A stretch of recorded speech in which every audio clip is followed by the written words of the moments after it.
Legit Cool Podcast.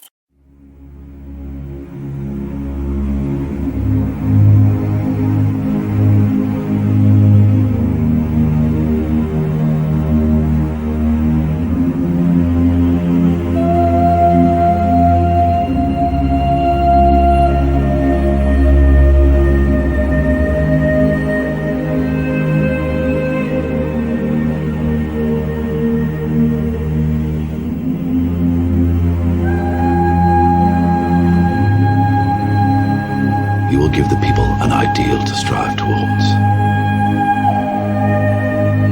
They will race behind you. They will stumble. They will fall.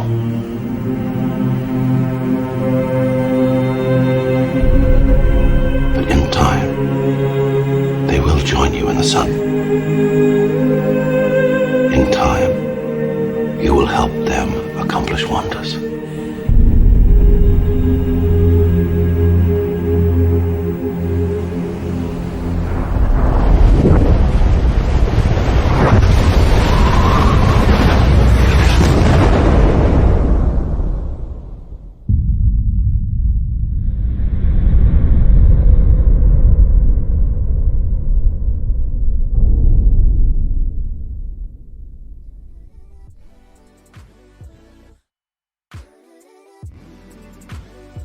With the imminent destruction of Krypton, their home planet, Jor-El, and his wife seek to preserve their race by sending their infant son to Earth. The child's spacecraft lands at the farm of Jonathan and Martha Kent, who name him Clark and raise him as their own son. Though his extraordinary abilities have led to the adult Clark living on the fringe of society, he finds he must become a hero to save those he loves from a dire threat. Welcome to Legit Cool Podcast, the ultimate destination for movie enthusiasts and pop culture experts. We dive deep into the world of cinema and embark on an exciting journey through the latest blockbusters, hidden gems, and timeless classics. I'm your host and resident cinema and comic book enthusiast, River, also the founder of this podcast. And today I'm joined with a very, very, very enthusiastic cinema goer and comic book enthusiast. Is that right? Am I describing you right? Comic book enthusiast as well, or is it just like comic book films? Yeah, more films than the comic books, and certain characters have been around for a long time.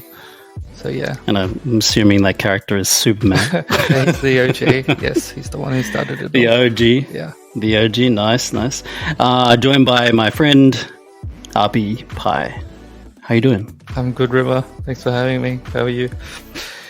Man, I'm so excited to get into this review. Like, I saw this last night to refresh myself for this podcast. And I couldn't believe how damn good this movie is. And we're now into the 11th year, or it's been 11 years since this movie came out. And I'm just so damn excited to talk about this film. How about you? Oh, yeah. I was there at the launch in Sydney in June 2013, where I met Henry Cavill and Zack Snyder, and I know I'm going to meet them again one day, and this movie was the one which started it all.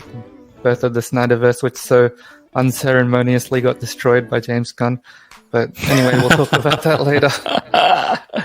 Wait, so you were at the premiere. Was the premiere at Entertainment Quarter, or was it at... It was in George Street, Sydney. Oh, George Street Event Cinema. Red carpet premiere. Everyone was there. Gotcha. Yeah. Man, wait, how did they do the red carpet there? Did the red carpet go down George Street, or was the street still open and it went down the footpath? It was through the cinema. Okay, like through the mall type place, whatever it is. Yeah, they closed off the streets and stuff. God damn. And you had good seats? No, I didn't actually get into the cinema. I just went there. Oh, you just went to the premiere. Gotcha. Yeah. God damn. I mean, I would have died to be in your position, because actually, like, short story, like, long story short, I got a bit of a history with this film. And when I first saw it, And even though I say it's a long story short, I'm probably going to actually make it a long story. But I'm going to try and be quick, right? I'm going to try to be quick. So basically, I've been a huge Superman fan since I was a child. I'm pretty sure Superman, the story of Superman, was the main inspiration and one of the drivers for me to be inspired as a kid to do great things, right? And I remember when Zack Snyder was announced to be the new guy that takes on the new iteration of Superman, and I knew that Christopher Nolan was behind it, and I've always been a fan of Christopher Nolan since Memento. And then I was gearing myself up to be so excited for this film because being a Superman fan and also being a big movie person and being a big Christopher Nolan fan, and I was somewhat like of a Zack Snyder fan too. I was I was pretty damn excited. So I amped myself up so much that I wanted other people to experience the same thing or the same kind of feeling they go through. You know, I think everybody has that feeling a lot of the time, right? When you're excited about something, you tell other people you want them to experience a similar excitement too. And so I did that with Man of Steel. And basically what I did was I invited like a group of friends to come along to the opening screening of Man of Steel. And my friends that I invited along, they're visual effects artists for the film. This is back in Wellington, New Zealand. They work at Weta Digital. So the visual effects artists for the film, and I was like so excited and proud to like have friends that were working on this film. They even gave me merch, like crew merch and everything like that. Man of Steel crew merch. I don't even know where any of that merch is gone anymore, by the way. And I didn't intend to invite a crazy amount of people. It just naturally happened. Like they told their friends, and then their friends told their friends, and then it was just this massive ripple effect. And they were all saying, "Oh yeah, River's organizing a big group to go to Man of Steel." I was like, "Well, it wasn't a plan to." I just wanted to invite people to come along, and then you know what it turned out to be? 82 people I took to the screening. Wow. That was the most wild cinema experience I've ever had in terms of just organizing a group. And that was actually the brainchild of me running this like kind of like a film club. I started to I got this idea. I was like, hey, why don't I just create like a group of people that love film, and then I'll just organize screenings where we all go together and we chat about the film before and after and all that kind of stuff. So Man of Steel was was kind of the first seed that was dropped in terms of bringing people together to watch film. And then I guess that's kind of the that's your kind origin of what, story. yeah, it's like my origin story to eventually get into doing a podcast about film now. So yeah, that was such a wild experience for me. And I try to watch this film maybe once a year, but I don't think I watched it last year. I'm pretty sure watching it last night to prepare for this podcast today was the first time I've seen it in a while. So yeah, I'm super excited, and I couldn't be any more excited to have you on the podcast to talk about this film as well. Yeah, I'm pumped. Thanks for having me. When was the last time you seen this film? I ended up watching it last night. Oh, you didn't know? Okay. And this morning. Okay, great. Well, great, I watched half and half. But I also watched it on my laptop where I could do it at 1.5 speed. Like by this point, I've seen it about at least a dozen times. So I almost know the script word for word. So I don't need to refresh myself too much. Feel free to quote away. Like if there's any quotable lines that you got. That's the sad thing about this movie. If there was one thing about it that could have been better, was the dialogue. True. Like this, when he's fighting Zod and he says, "You're a monster, Zod, and I'm gonna stop you." I'm like, anyone could have come up with that. You could do better than that. Come on, I'm gonna stop you. Ha ha ha ha ha ha. Yeah, that is true. But yeah, let's get into this. Let's just go through this first part of the review and recap for Man of Steel, which came out in 2013, June 14th. Precisely. Was June 14th your premiere, or do you kind of remember the dates? I can't remember the exact date. It was in June. I remember that. Actually, it might have been May. It was May or June. It was before the went in the cinemas. Yeah, right on. A movie directed by Zack Snyder. Everybody knows Zack Snyder for 300, which, by the way, I love that film. I don't know if you your thoughts about 300. I really love 300. Yeah, same. Got it on 4K. Great film. Oh, nice. Written by David S. Goyer, Christopher Nolan, and Jerry Siegel. This movie stars Henry Cavill, Amy Adams, Michael Shannon, Diane Lane, Russell Crowe, and Jay Trower. I'm probably butchering that pronunciation. Harry Lennox, RIP, rest in peace, Harry Lennox. Richard Schiff, Christopher Maloney or Maloney? It's probably Maloney, right? Not Melanie. And Kevin Costner. This movie has a runtime of 2 hours and 23 minutes, which I think flies in my opinion. It does.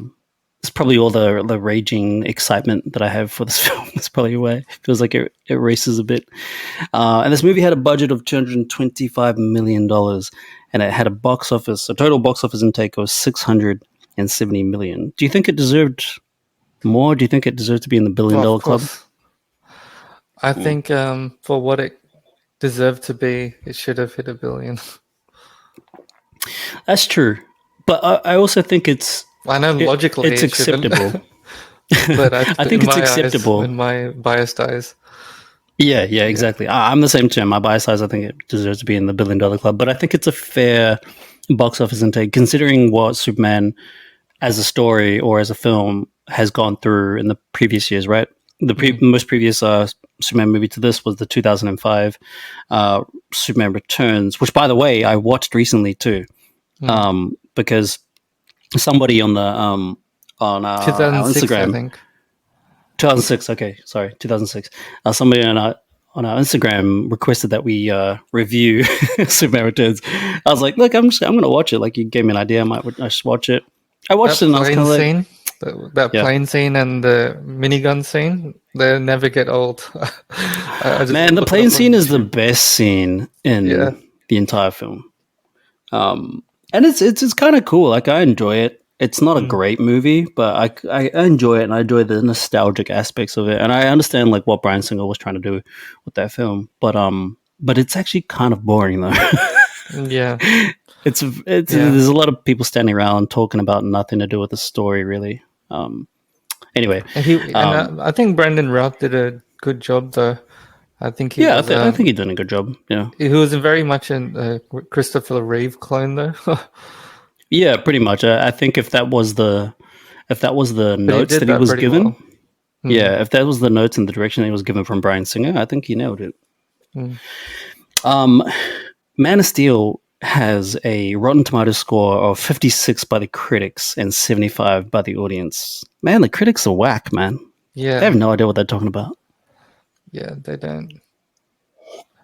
And 75 for the audience, I'm like, it's good. But what did he say? Rick from Rick and Morty says, I've seen what makes you cheer. Your boos mean nothing. Yeah. I haven't actually seen Rick and Morty. I hear so much about Rick and Morty, and people say it's so good, and I should probably check it out. You should. Yeah. But you know, seasons. But yeah, most. How many seasons are there? Now it's like 5 or 6. Wow. Okay. Yeah. There's a lot of catching up to do. It's a lot of commitment, man. All my commitments. It'll fly by. Trust me. I'm sure it will, but all my commitments in this podcast, dude. So. Fair enough. Yeah, so the consensus for this is pretty short, and this is the consensus from Rotten Tomatoes, is Man of Steel's exhilarating action and spectacle can't fully overcome its detours into generic blockbuster territory. I mean, they're not wrong, but it's kind of a weird consensus too. If I was to rewrite this consensus, I'd say this movie is the fucking shit. Yeah. End of story. Yeah. You know John Campea? He agrees with our sentiment. Oh yeah, man! I'm a huge fan of John Campea. I've actually. Oh, is he a big fan of this movie as well? I haven't actually seen Angry Joe's review on this. Okay, yeah, no, he's pretty psyched on this as well. Good. You know, I've interacted with John Campea online in person. Like, I'm friends with him on Facebook. Yeah. No way. That's nice. Yeah. And Why so, didn't you get him on the podcast? true, I could ask him. Ask him. Just go for it, man. He might overshadow my podcast, dude. Okay. People might be You'll like, get- "Oh, I want to listen to this guy, not you." But yeah, he's a cool dude. And I remember him talking highly about Man of Steel, and I thought he was. Yeah, I mean, I think his perspective and his analysis on Man of Steel was perfect. It's very much aligns with, I guess, both of ours. So I want to get into first impressions. Just like a snapshot of what you think about this film. And then once we get into the recap, it'll allow us to breathe a lot more with developing our thoughts and our opinions on certain things. And, the good thing about the recap is that it allows us to even show us things that we might have previously thought was really good. But then you're kind of like, oh, actually, now that we, pull this apart, talk about it, maybe that's not so true. So I want to start with you. What are your first impressions of this film? And maybe even tell us about your first experience with watching this film.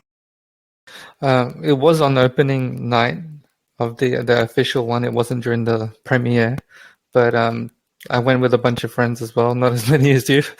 But yeah, I did remember trying to get as many people as possible just because I'm that big of a Superman fan. I didn't think I knew you back then, obviously. That was 2013 when it came out. But yeah, I remember being full pumped because the openings, as always, full of other diehard fans. So the energy in the room was just pumping. And yeah, everyone I went with loved it. Maybe not as much as me, but they walked out saying good things for the most part. Yeah. What about you? Nice. Like, do you have favorite performances in this? Like, is there a favorite character? Is there a favorite favorite actor out of this? Feora's up there. Damn, you stole mine. Like, low key, Feora is like my favorite character. I'll let you talk. I'm just talking about. I'm talking more about her actor as well. In terms of, she had very subtle, nuanced facial expressions that I think took some skill to develop the talent to do that. Like when she's having that face off with Henry Cavill, like evolution always wins. She has a very subtle facial expression that, yeah, I thought it was pretty nuanced. Yeah, I think she really delivers, man. Like she's got some very convincing acting chops. And I imagine, like, doing those characters, being alien characters or whatever, it must be pretty hard. Like when you're given like the notes, the kind of character that the writers are trying to describe, you sort of look at this going, I guess my natural approach is like, I've got to be a human, but I can't be a human. I have to be an alien, but then I have to be somewhat relatable to have to be partly human, or at least like the way I deliver is partly human. But I can imagine that's like super hard for someone like that, for anybody to get in those roles. My first impressions of this film is, where do I begin, man? Like, I love everything from the technical aspect. I love everything that Zack Snyder does as a director. The story is pretty clean cut. There isn't like a lot of complexity in the story. This movie could have been over convoluted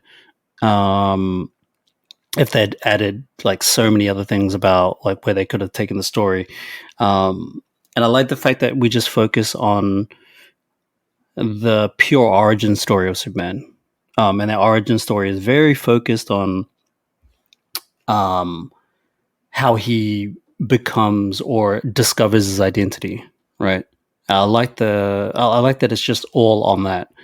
I do like everyone else in this film. Everybody is being casted perfectly. Diane Lane looks great. Michael Shannon looks awesome.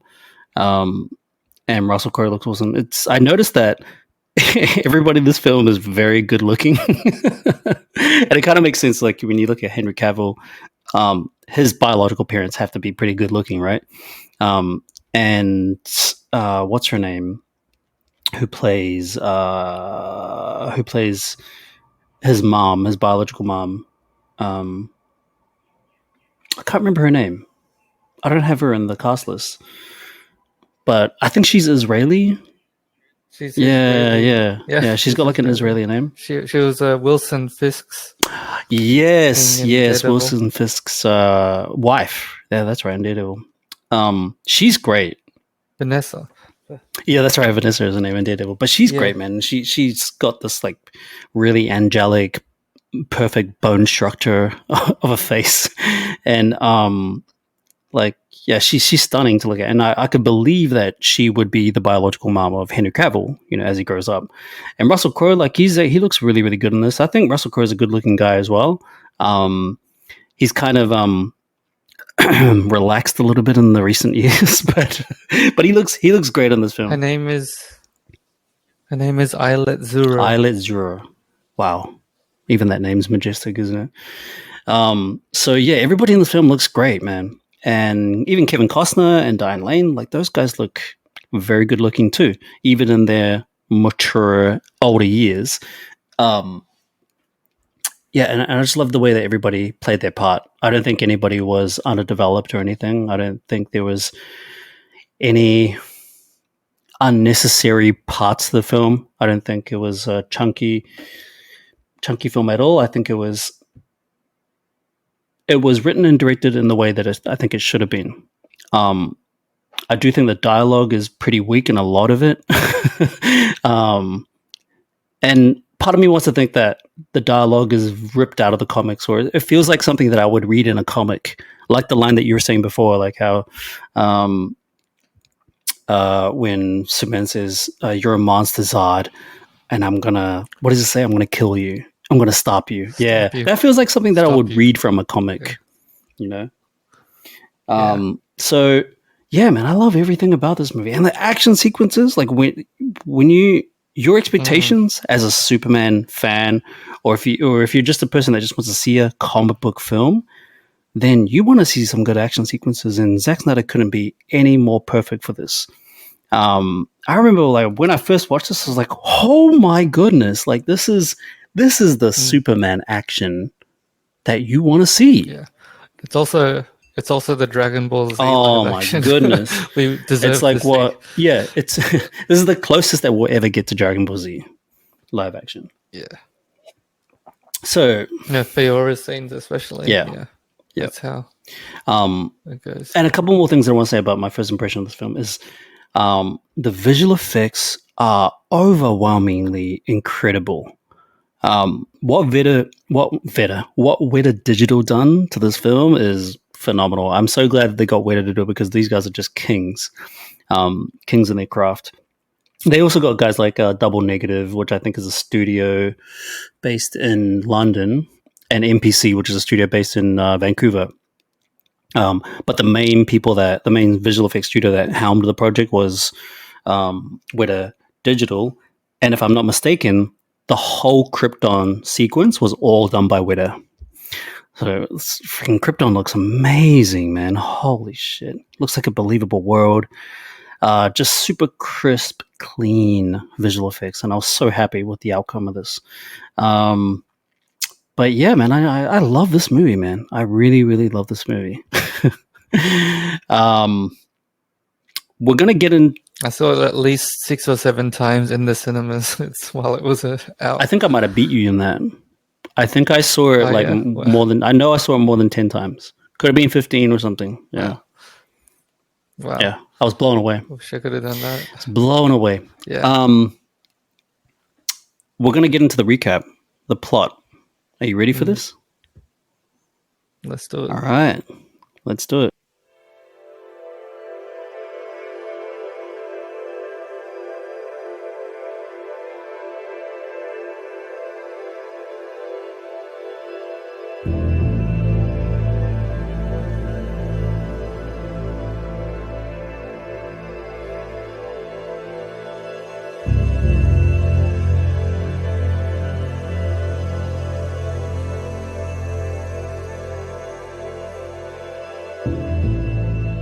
We begin with a beautiful opening sequence of titles, production studios, people who deserve credit for their studios. I like how, like, the opening like even the title sequences, with the studio logos and all that kind of stuff, it's all done in the sort of cultural design of Krypton. I think that is such a cool way to enter a film, and what a perfect way to get into the world of Superman.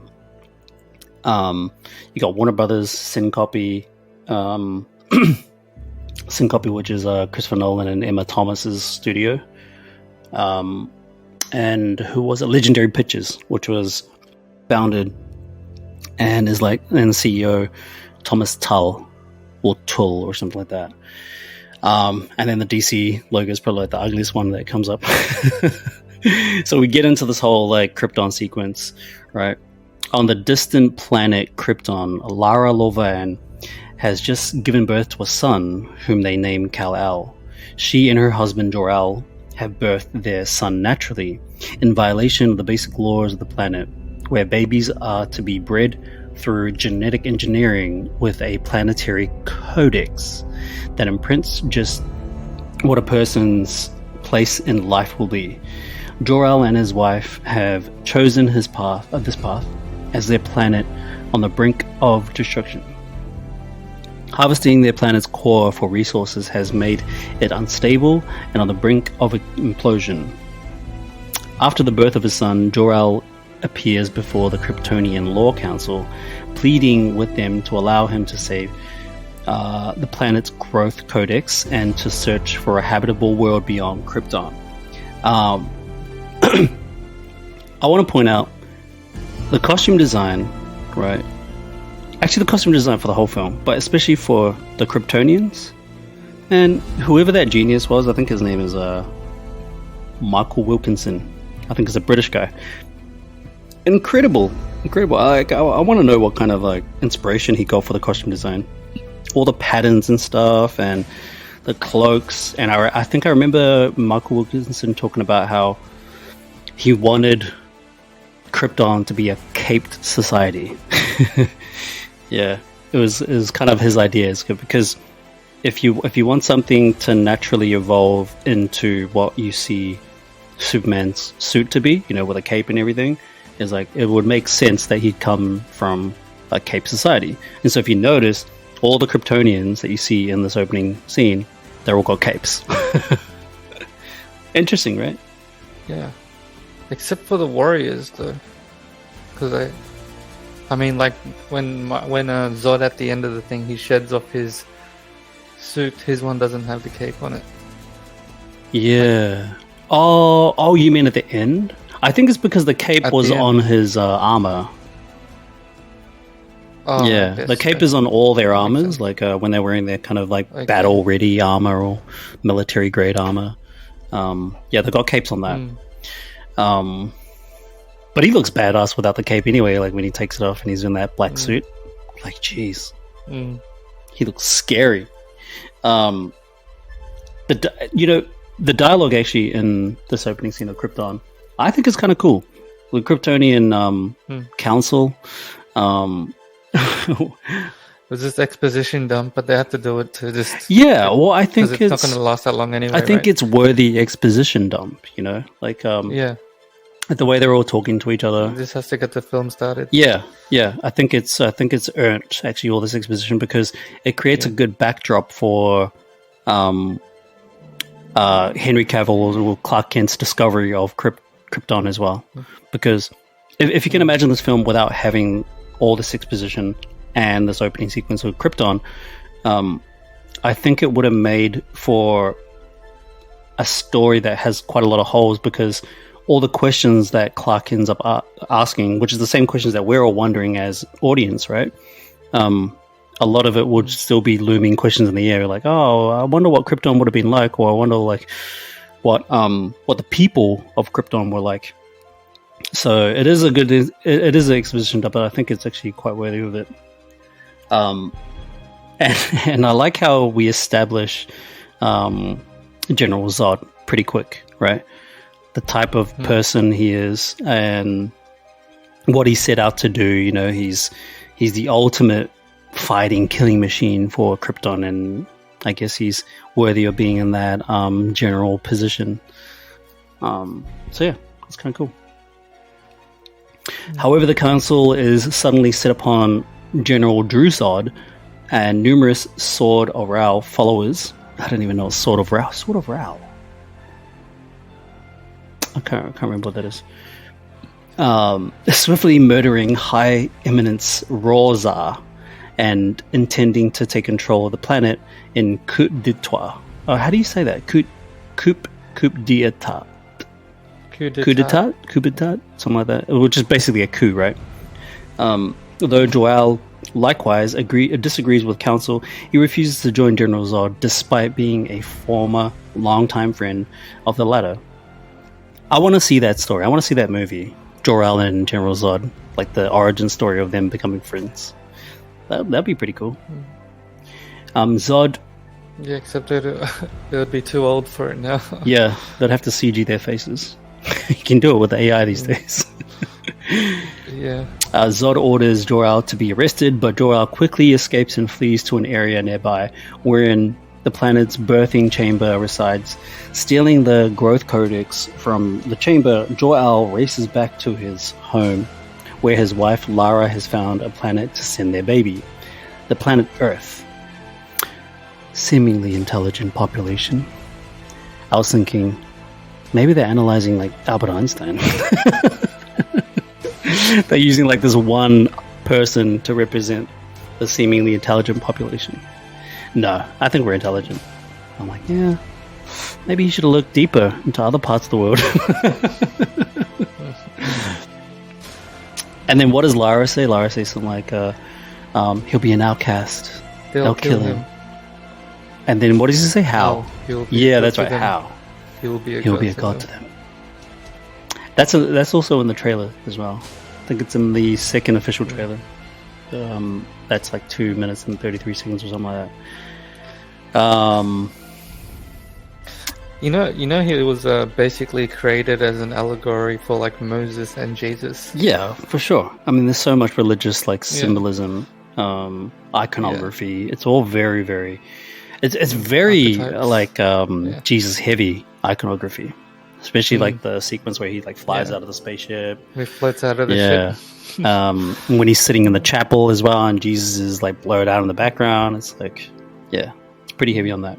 I think it's also because like Snyder, like Zach and his wife Deborah, I think they're Christians. Don't quote me on it, but I think they're Christians. They might be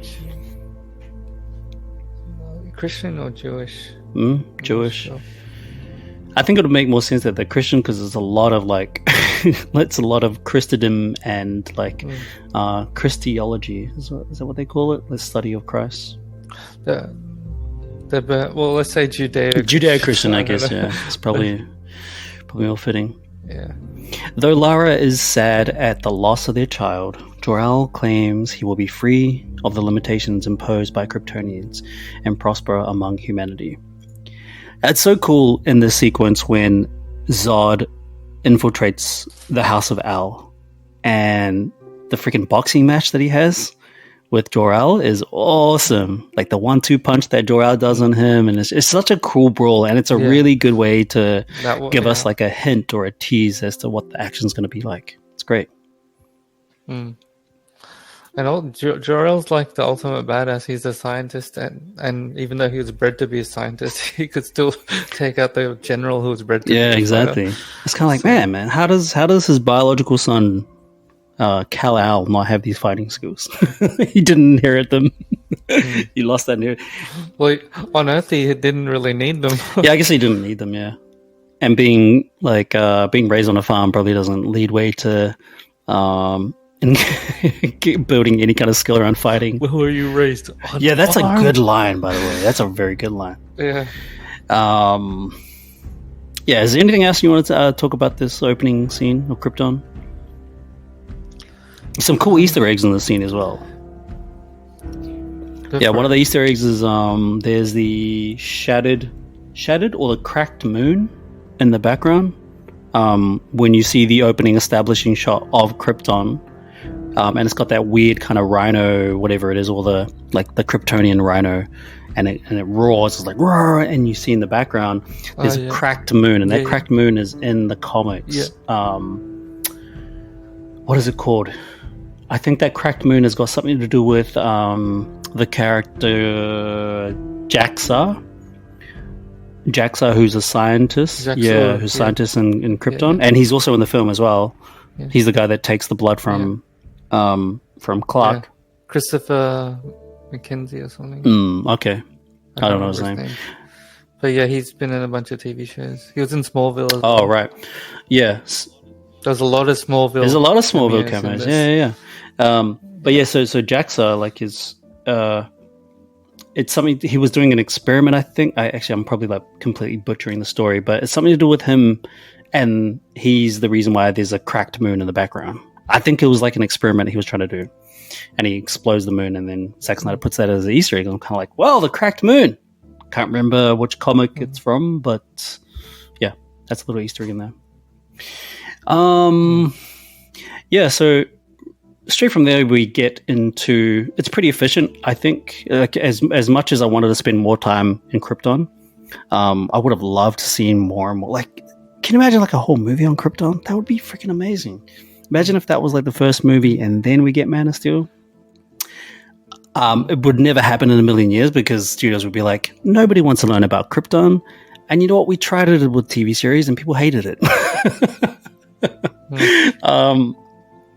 I think that would have been pretty cool. So, yeah, it's pretty efficient in how it does it, but it also takes its time. That's what I appreciate about this, is that it takes its time to sort of get the feel and understand the cultural visuals or something like that, the whole planet. And then we get to the explosion and everything. It's quite sad, that shot of Lara in the background. Oh, sorry, in the foreground, and Krypton's exploding with all the lavas and shit. Don't even know how the explosion works, really. assuming what they're saying is true, they've exhausted their natural resources and everything is coming to explosion. It's almost kind of like a, I don't know, climate change type thing or some shit like that. The planet overheating itself, perhaps, and then going into like massive implosion. They were harvesting the core or something for energy, and it got unstable. Harvesting the core. Oh yeah, that's, I remember was it Jor-El says a line like that, right? Harvesting the core.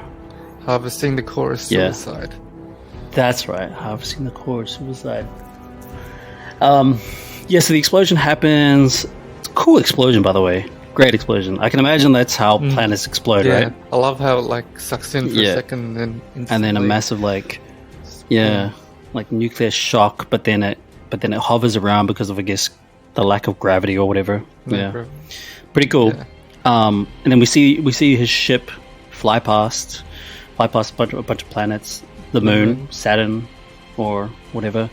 And then it gets into Earth, crash lands into some kind of ocean, presumably close to... Oh, sorry, not the ocean. It crashes into Kansas, and then it cuts the ocean. But it transitions. Yeah, it cuts. Yeah. It's a weird... That was a cool transition. It's cool, but I thought it was kind of weird, like how it went... I was like, whoa, I wasn't expecting that cut.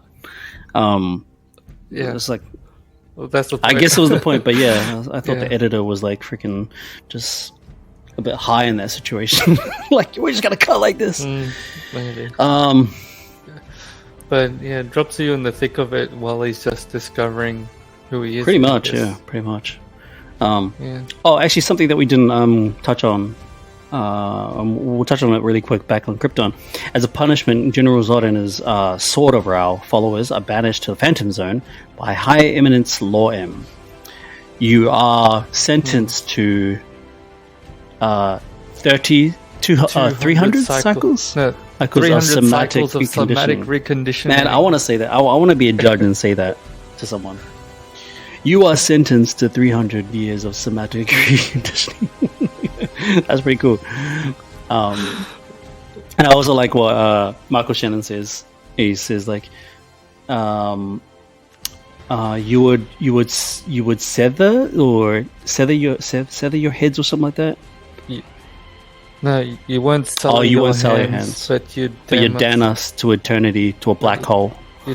Yeah. Jor-El was right, and like even the spit that he does, to the council, it's like, wow, that's pretty epic. I believe this guy. I believe his conviction. Yeah. Very, very good performance by him. Yes. And then, with Lara as well. I will find him. Yeah. I remember that was actually one of the biggest taglines, or one of the most memorable lines from the trailer, is when he says, "I will find him."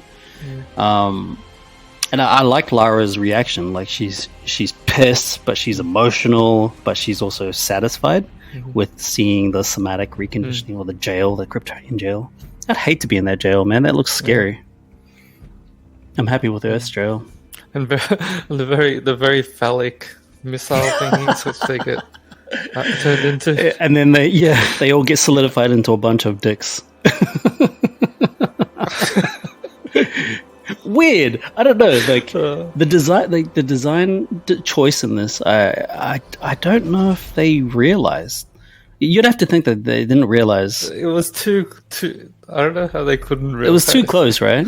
They must have gone through some test focus groups and stuff at some probably. point. And they probably got to the end of it. They probably got to dailies or something and be like, "Holy shit! It actually looks like." Oh well, it's too late. We've already paid the visual effects artists. Yeah. Okay, so flashback of Clark's childhood and life in Smallville are incrementally revealed, detailing the struggle of adapting to Earth and attempts to reconcile his extraordinary abilities.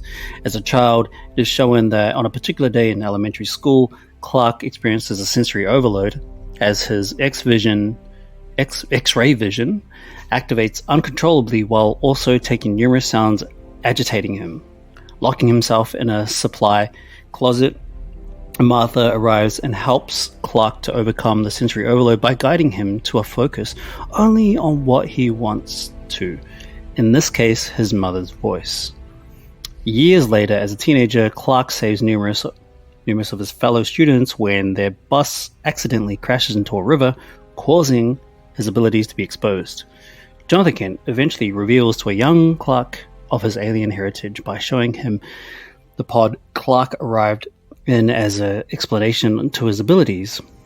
Jonathan also tells Clark it is imperative that he finds out his origins and the reason for him being sent to Earth. Alright, so I've covered actually quite a lot in this part.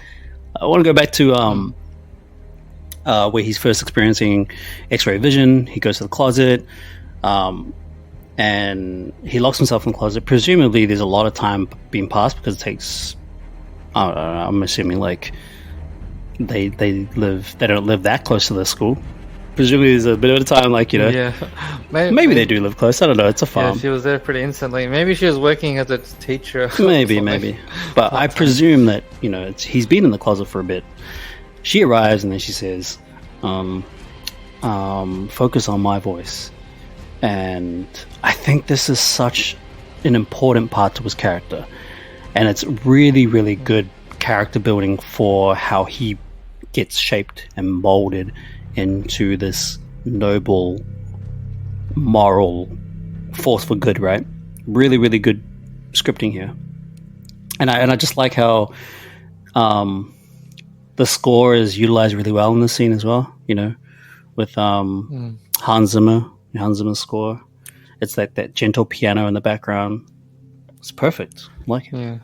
I love the music for this movie. I think it's probably up there for That's right. Hans Zimmer. One of my favorites. Yeah. It's definitely my favorite too. I like it more than the original John Williams score. Might be controversial, but I don't give a shit. I like it better than the original. Yeah.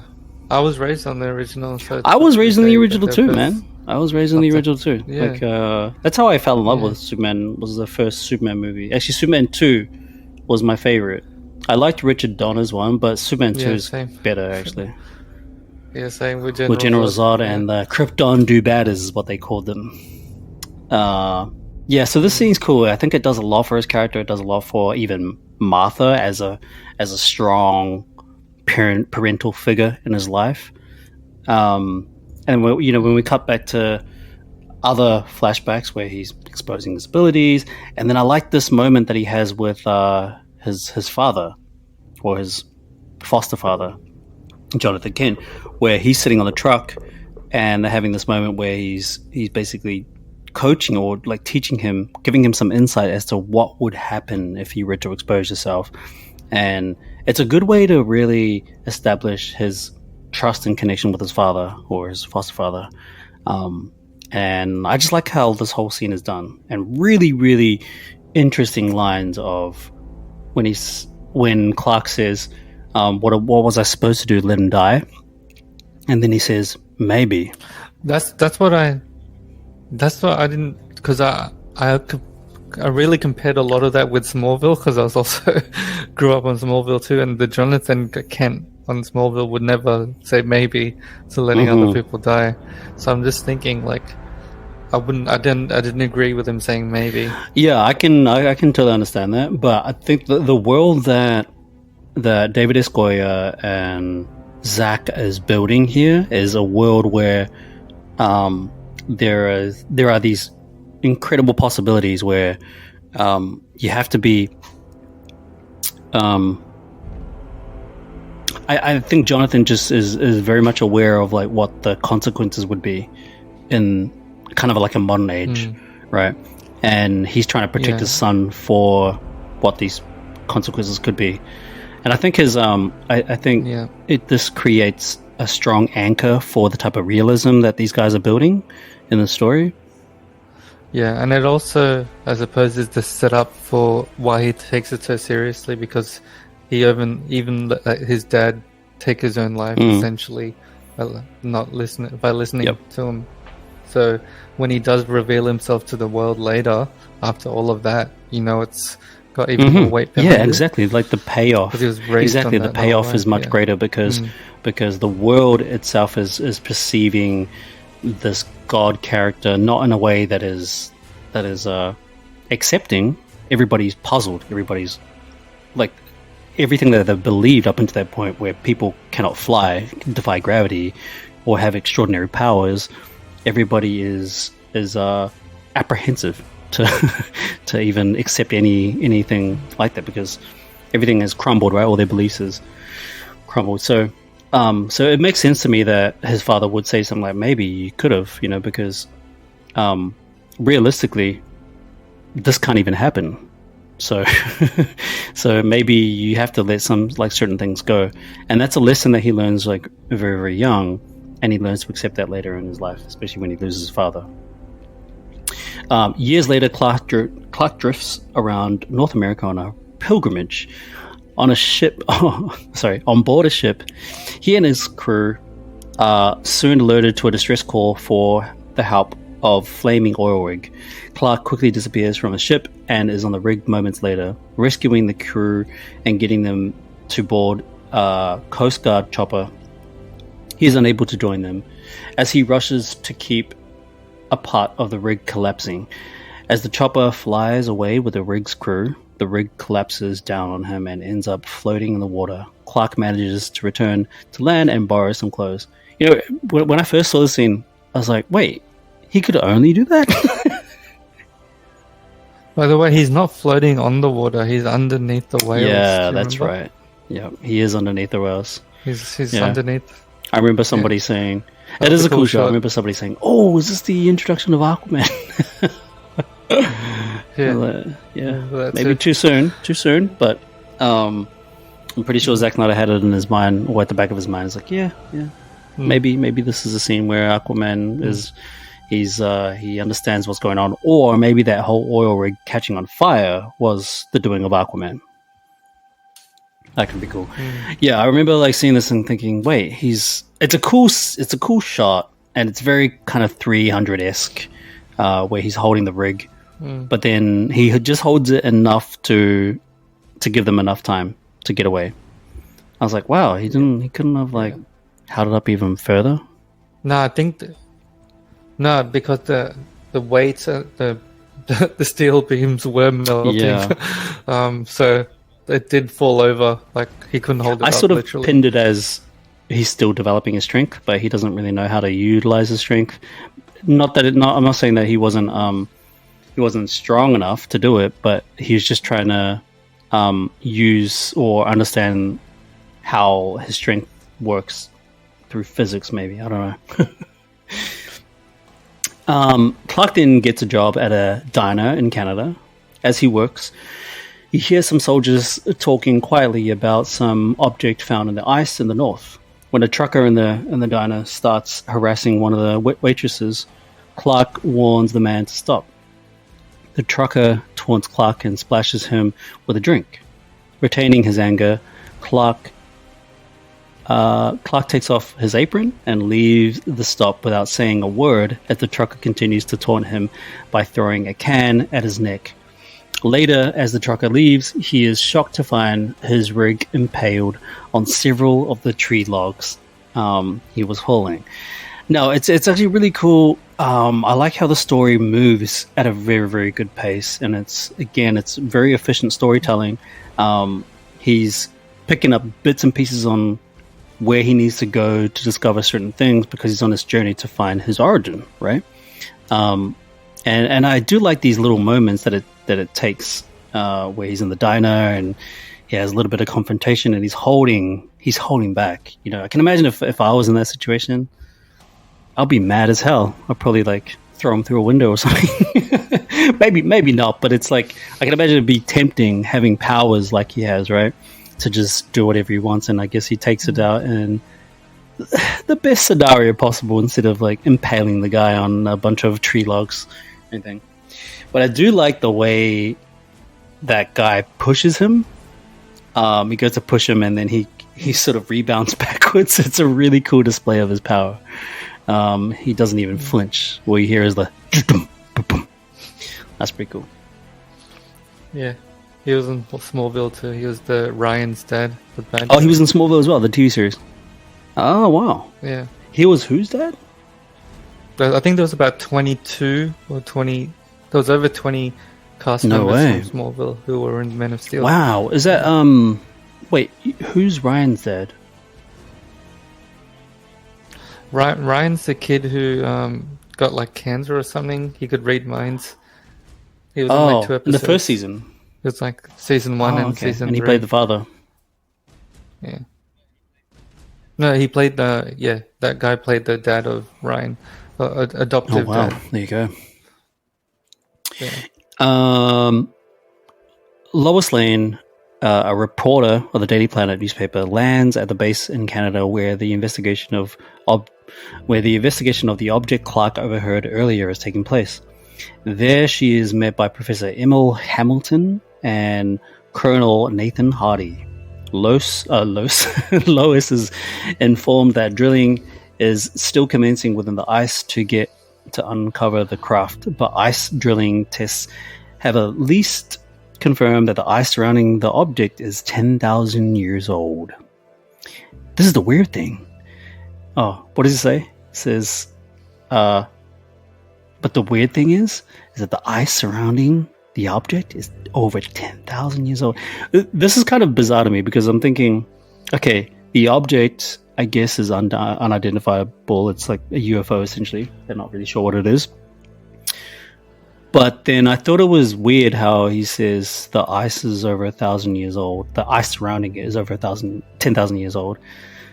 It's like, I mean, whether there was an object or not, like the ice would be pretty old anyway, right? Like it's we've been around for a very long time. Well, it depends. No, it depends if it was laid on the ice was like snow falling on top of it, kind of, because that means it was there for at least that long as well. I just thought it was odd because I thought it was the same way of saying, well, I mean, dirt has been around for millions of years. Like ice is also have been around for a very, very long time. I thought it was a little bit odd, but maybe I understand why he says that, because he's trying to say that the craft is old and has been around for a very, very long time. But they don't know it's a craft at this point. It's just some kind of random object. Getting out in the evening to shoot some pictures, Lois sees a man walking on the ridge near the drilling site, not wearing any cold weather clothing, and that's a good point. It's probably like super cold, and she's only wearing like a jacket or something. And it's weird how she goes up on the mountain, because the shot that you see, the camera comes back a little bit, and you see her going around the mountain. I'm like, wait, that shit is like rock climbing expertise terrain there. How are you walking around that thing? I was like, that's a bit shady. I wouldn't believe that she would have actually do that, but whatever. I can forgive that scene. Clark then finds a strange spacecraft and goes inside, finding a panel that opens up, and noticing the panel's hole being of a similar shape to his command key given to him by Jonathan. Clark enters the command key into the hole, which causes a person to suddenly appear nearby, as well as causing the ship to come online. He doesn't say a word, but just starts walking off like a stranger, like a weirdo, creepy guy just in the background. And the whooshing sounds of that figure. Clark attempts to catch up to this person, but he always seems to be several steps ahead of him. So it turns out he is more than a ghost. He is a consciousness. What does he call himself? He's a conscious something of himself. Conscious construct of himself, yeah, something like that. Meanwhile, Lois found her way into the ship, but is attacked by a sensory bot. That sensory bot's cool, by the way. That's such a cool little security defense system. And the sound design is very, very good in this part, because like the whips, you can feel that impact. You can feel how sore that would be. Like it sounds like some crazy whipping. Her screams cause Clark to come running after disseminating the sentry by crushing it with his bare hands. So that's a cool scene as well, where he's like dismantling it and just crushing it with. Yeah, that's very much like a classic Superman comic image as well, of him like just crushing something with his hands. I thought that was pretty cool. He sees that Lois has a wound in her lower abdomen. He tells her she's bleeding internally and uses his heat vision to cauterize the wound. Shortly after, military forces nearby are all surprised when the ice starts to crack and a giant ship emerges flying off. It's funny when the line that he says to her, he's like, I can do things that other people can't. And then she just stares at him like, oh, okay. And does it say this is gonna hurt? I think he says something like that. Yeah, I think so. This might sting a little or something like that. Something like that. Yeah. It's a cool scene. I also like that, like, even by the end of this film, he's still not used to how painful the laser beams are. That's such a good piece of detailing for his powers. Makes sense, I guess. Well, I mean, I don't know if it makes sense because he's freaking God or whatever, but I like that they've prescribed that kind of feeling for him being such a god, but the laser beams are so strong that it even makes him feel a little bit of pain. That's pretty cool. But I think by like BVS and Justice League, yeah, he probably gets used to doing that. I think he gets used to it. Lois is found the next day. Shortly thereafter, writes up an article about what she experienced. However, her editor at the Daily Pad, Perry White, refuses to publish it. Underrated. Undeterred, Lois reaches out to contact of hers named Glenn Woodburn and allows him to publish her story. Though he cautions that she could get in trouble for leaking the story, she claims she wants to do this in hopes that it will catch the attention of the person she met. Meanwhile, Clark has piloted the spaceship to another remote location in the Arctic. It turns out that the figure he was following is a hologram of his father Jor-El's consciousness, who is appearing via the Bluetooth of the ship. Via the key Clark inserted into the ship. Is basically Krypton Bluetooth right there. Jor-El explained to him the history of the planet Krypton, that the ship Clark found was a sentry ship sent out to many years before the Kryptonians had attempted to colonize other planets. Now, this is really cool. I like this display of Krypton heritage, where he comes from, his origins, and maybe some of his family members or whatever. I like how it's displayed. Like the visuals in this is such a cool idea, and it very much is in vein and theme of like Kryptonian cultural design.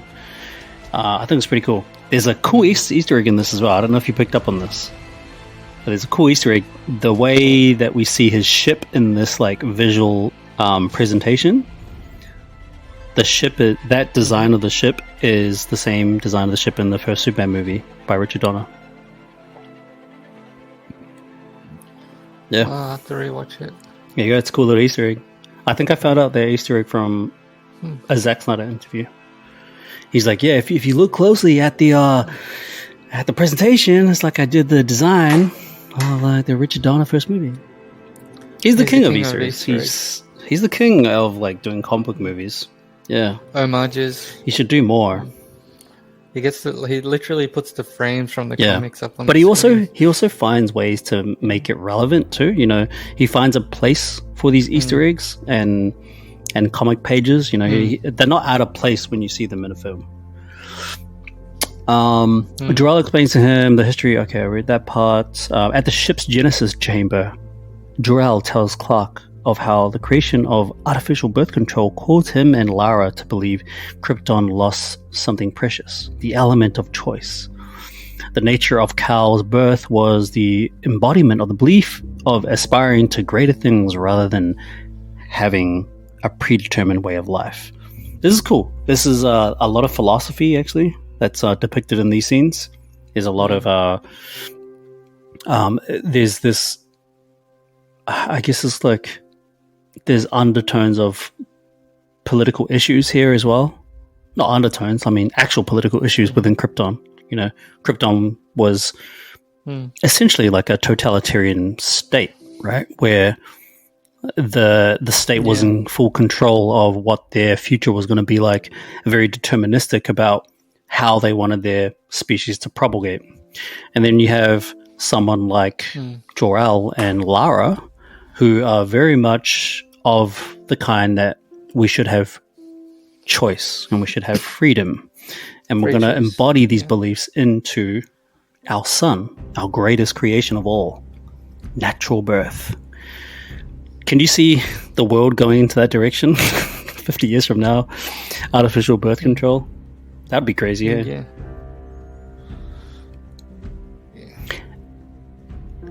Yeah, it's not as far away as True. I think. Yeah. And I think the wild thing about this is that this movie has a strong message about what it means to stand for liberty and freedom. And this is something that the Superman character has always embodied, but never really displayed in any way like this on a film before. All the previous films have always just been about him being a hero, saving the planet, all that kind of stuff. Those are very good things. It's a good message. But I think the message about freedom and choice and liberty is much stronger here than in any other film. It's cool. I like it. I'm down for it. Because I'm down for choice, man. I'm down for freedom. I ain't down for this like crazy control. The nature of Kal's birth was okay, I already said that part, right? I think I did. Did I? No. The nature of Kal's birth was the embodiment of the belief as... I think I did. Never mind. Scrap that. Jor-El further explains the reasoning of Clark's powers. Earth's sun has powered Clark's muscles and senses as his cells absorb the sun's radiation, and that the Earth's gravity is also much weaker, which enables him to perform huge leaps, which is also out of the comics as well. The very, very first comic of that Jerry Siegel and Joe Shuster wrote, he wasn't flying; he was just leaping from building to building. What's the classic leap to a building in a single bound? There we go. Single bound. So yeah, this is a nice little Easter egg that Zack Snyder did again, which is cool.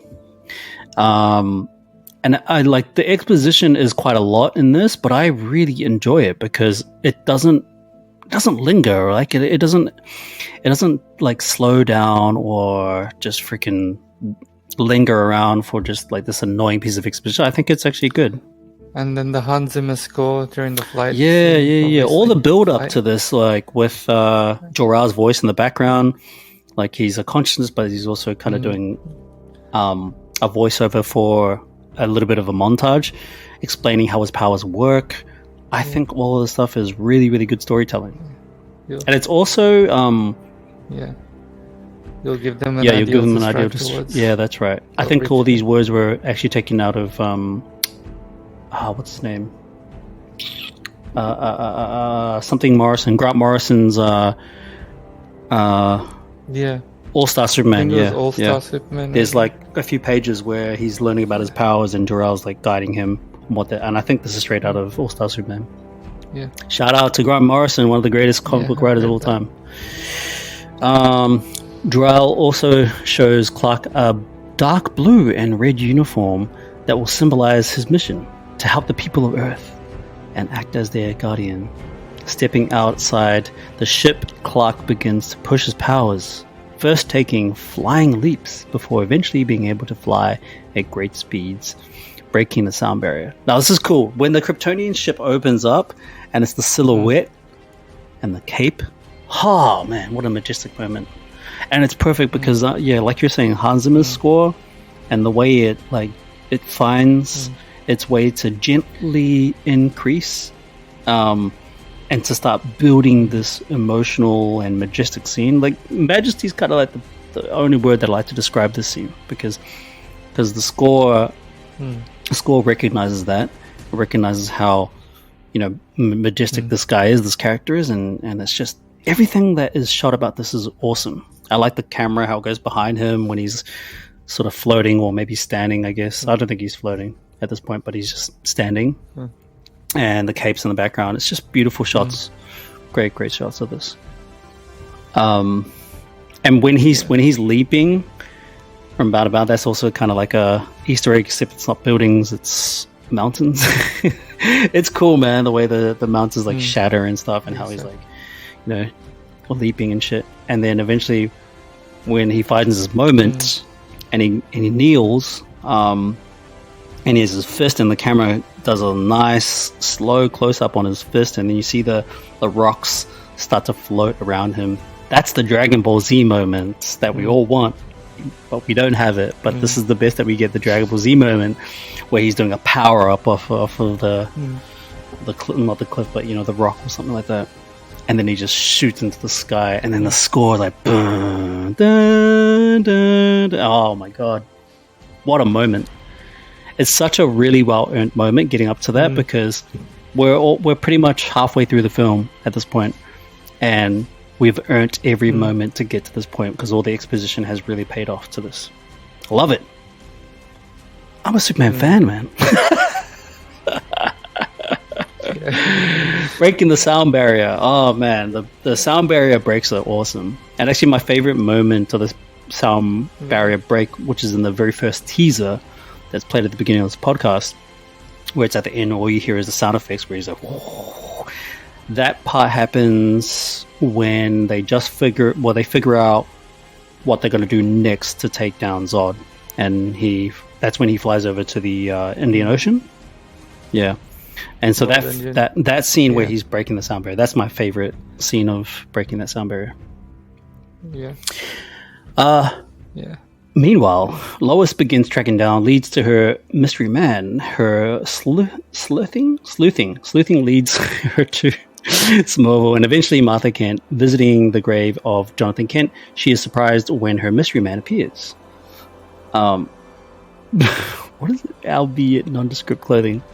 Anyway, Lois claims she wants to tell Clark's story, but he tells her of how he abides by his father's request to not reveal himself until the world is ready, using the story of Jonathan's death in a tornado and how he prevented Clark from saving him for the sake of Clark's exposure as an example. I like the choice here, the choice of like not doing a flashback the same way they've done flashbacks in the previous scenes, but done it in a way that he's telling that story to Lois. I think it's a good choice here. Now the scene where Pa Kent dies here, It's sad, but I think the sadness doesn't hit me as much as I think Zach wants this scene to hit. You know, yeah, I don't think it hits as hard as it should. I think the scream from Clark is pretty cool. It's a good scream. He's good at screaming. He's very good at screaming. But yeah, it just doesn't hit as much as I wanted to. And I would have loved like maybe a bit more of an emotional scene with his father dying. It's an interesting choice, but I understand the choice. I'm not sure if I'm fully on board with it, but I understand the choice. They did have a good emotional scene. The "You Are My Son." Yeah. You Are My Son. Yeah, that's cool. But I also like the last flashback that we get at the very end of the film with Jonathan Kent looking at his son running around in the yard with the cape. That's a really nice moment. That's a cool moment. The cape. Yeah. But yeah, the scene didn't hit as hard as I wanted it to. Lois claims she wants to tell Clark's story. Oh no, I already said that part. Respecting Clark's wishes, Lois drops her story and returns to Metropolis, where she is suspended for several weeks by Perry White for releasing her previous article despite his protests. Perry, however, commends her for dropping the story. Clark then visits his mother and happily tells her that he has found where he came from and who his true parents are. Though Martha fears that her son will now be taken from her, Clark assures her it won't happen. I like what Perry says to Lois here. He says, I don't know what your reasons are for dropping this, but I'm not going to believe that your story just went like smoke or whatever. But can you imagine how the world would react if something like this was true? That's basically what he's saying. That's a powerful line for the kind of message that this movie's telling us, because how would the world react if like a alien that looks like us is flying around with these crazy superpowers? That's a great line.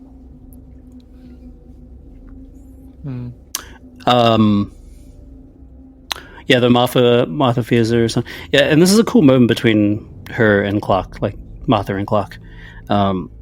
She's spent all these years raising Clark, and it wasn't an easy task because he was discovering all these powers, and she didn't know what to do. Like, how would any human being know how to raise a son that discovers all these crazy powers? How do you even teach that?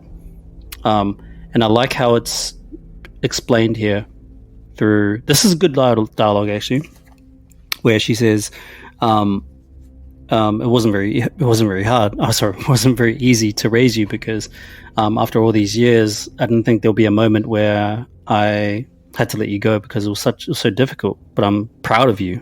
Is essentially what she's saying. So this is good dialogue.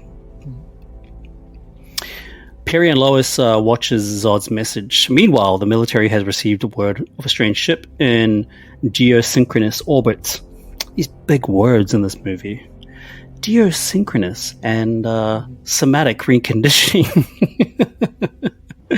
around the planet. Soon others report the strange sighting, but are surprised when the power is cut off on all parts of the world, and a message is broadcast from General Zod. This is such a scary scene. This is such a good scene of what it would feel like to be invaded by aliens.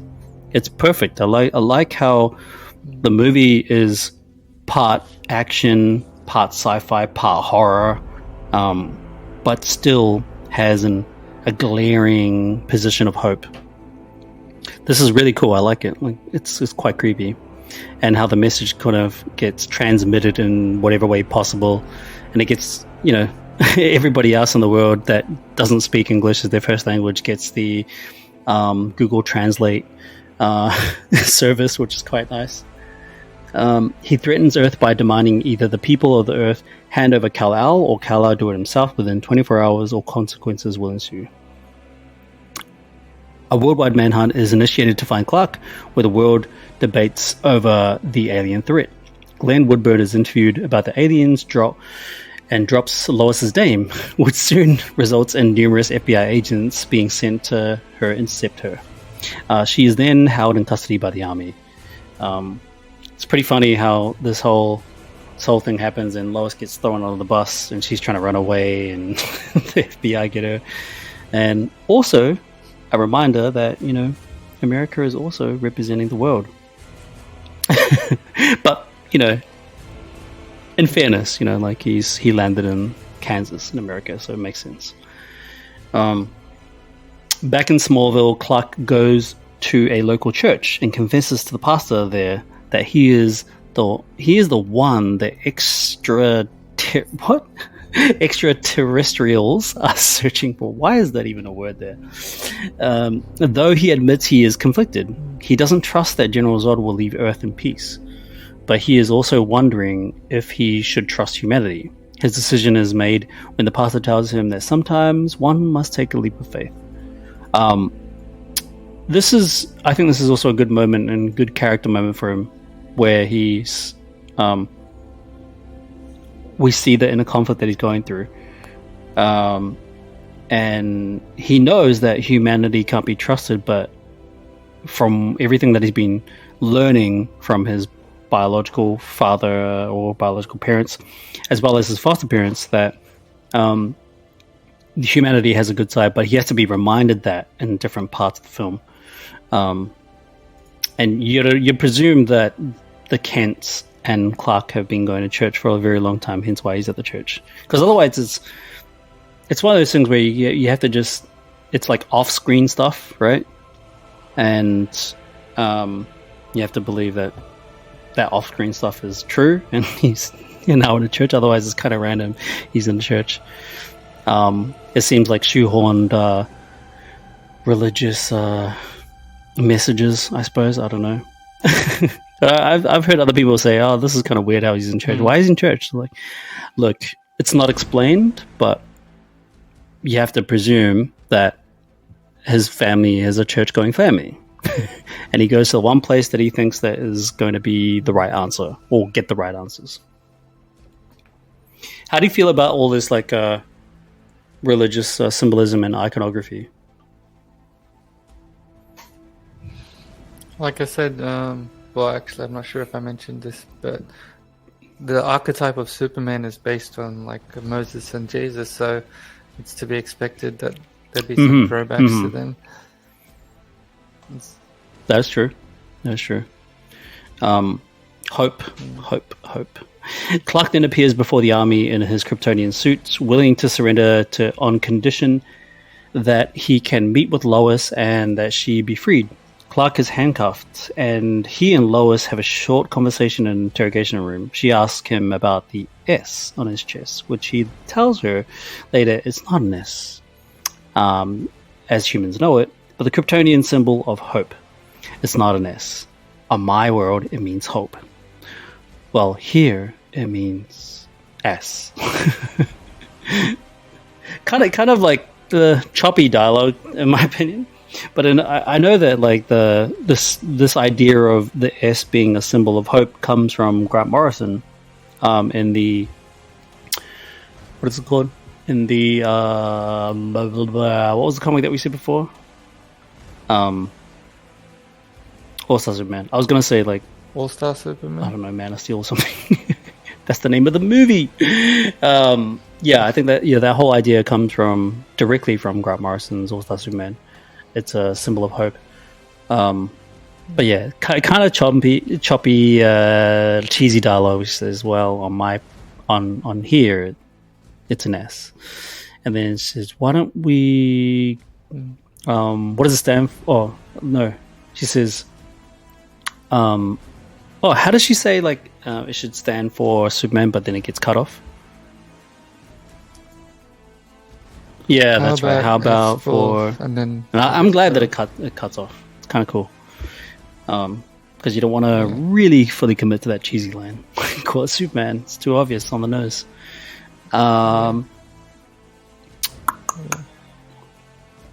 But But the way I didn't like how they did bring it up later. By that guy, How it yeah. got unveiled. That guy's in That guy. Smallville as well. Yeah, I remember He seeing was also it. in Yeah, I remember Smallville. seeing him in Smallville. Trevor. He's on the football team, right? It's when Season Clark 1. just... That's Yeah. right, burns him, Coach yeah. Walt burns him. And Clark... Is that when Clark discovers his... He was actually in Smallville. He was two different characters, actually. He was Oh. also in season 8 of Smallville. Oh, as a I cop. remember that too. The Yeah, two different characters. Yeah, recasting. Wow. I guess there was a different casting director for season 8 and probably didn't realize. Yeah, so Hardy and Hamilton, among others, that he is not their enemy, but is what? But is, however, afraid of Zod's intentions. In a remote desert, a black craft appears to... Wait, did I just skip a whole bunch of stuff? I think I did.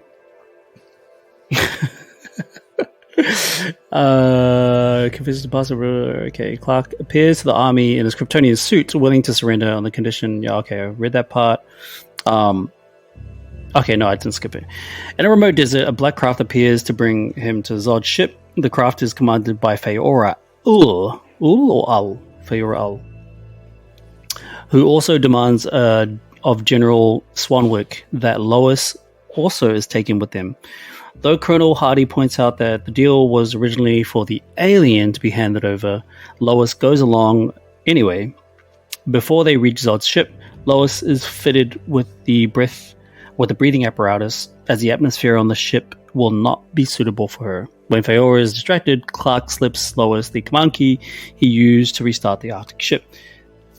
This whole scene, interaction with the ship coming down on the desert and meeting the military army at the front line, all this stuff is like super creepy, and I like how it all feels super real, right?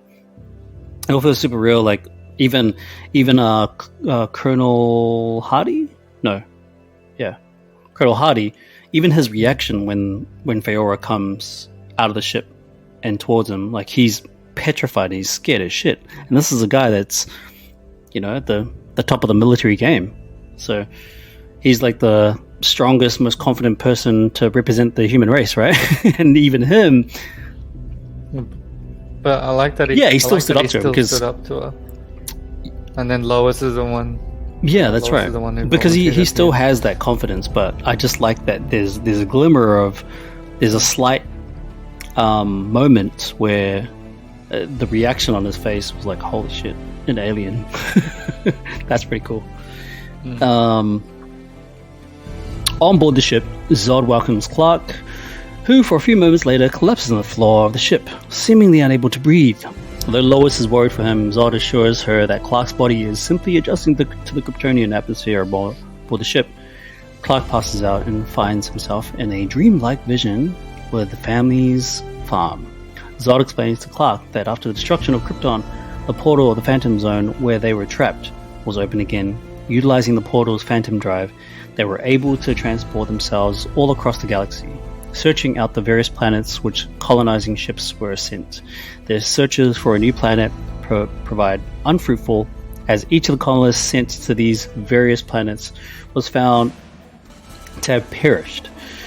However, Zod and his followers took what they could from the remnants of their civilization, including a world engine, a machine used to terraform planets to the needs of Kryptonians. All this ship stuff is pretty cool. I think the pace for this it's slowed down a little bit. I remember finding myself a little bored. Like I wasn't completely bored, but I was like a little bit bored. It just didn't have the same kind of well-paced movement and scenes that were directed in the previous part of the film, well, earlier parts of the film. But it's necessary. I think all this stuff is quite necessary for Superman to be in a vulnerable position where like he doesn't know what to do. He's kind of disarmed of his powers, and Lois being on board also. At first I thought it didn't make sense for Lois to be on board. Like, why did they make that choice for her to also go along? But I think in hindsight it's got to do with collateral. Yeah. like Collateral. to hold her hostage if like Superman was to act up or overpower the Kryptonians. So it makes sense from that perspective, but it isn't really fully realized because there isn't really a moment where they need to do that. Because for the whole part, like Superman's pretty much he's out of action. He's out of action the whole time. So they didn't really. I think if this scene was to really work with making sense for her to be on board without us sort of filling in the gaps, it would have been cool if Superman had a moment where he just outbursts with his powers and everything. But maybe it's in like an editor's cut or something, or a director's cut. But I guess like for the sake of time, there's probably not a lot, there's probably not a lot of time to like to show that. Because it would have, it just would have taken a lot of time to have a whole choreographed action sequence or something like that, and then to put it in the film. So, And then from an outsider's perspective, or for somebody watching this film for the first time, doesn't quite make sense that she's there because you have to fill in the gaps. But when you fill in the gaps, you're kind of like, all right, that makes sense. When Clark activated the scout ship in the Arctic,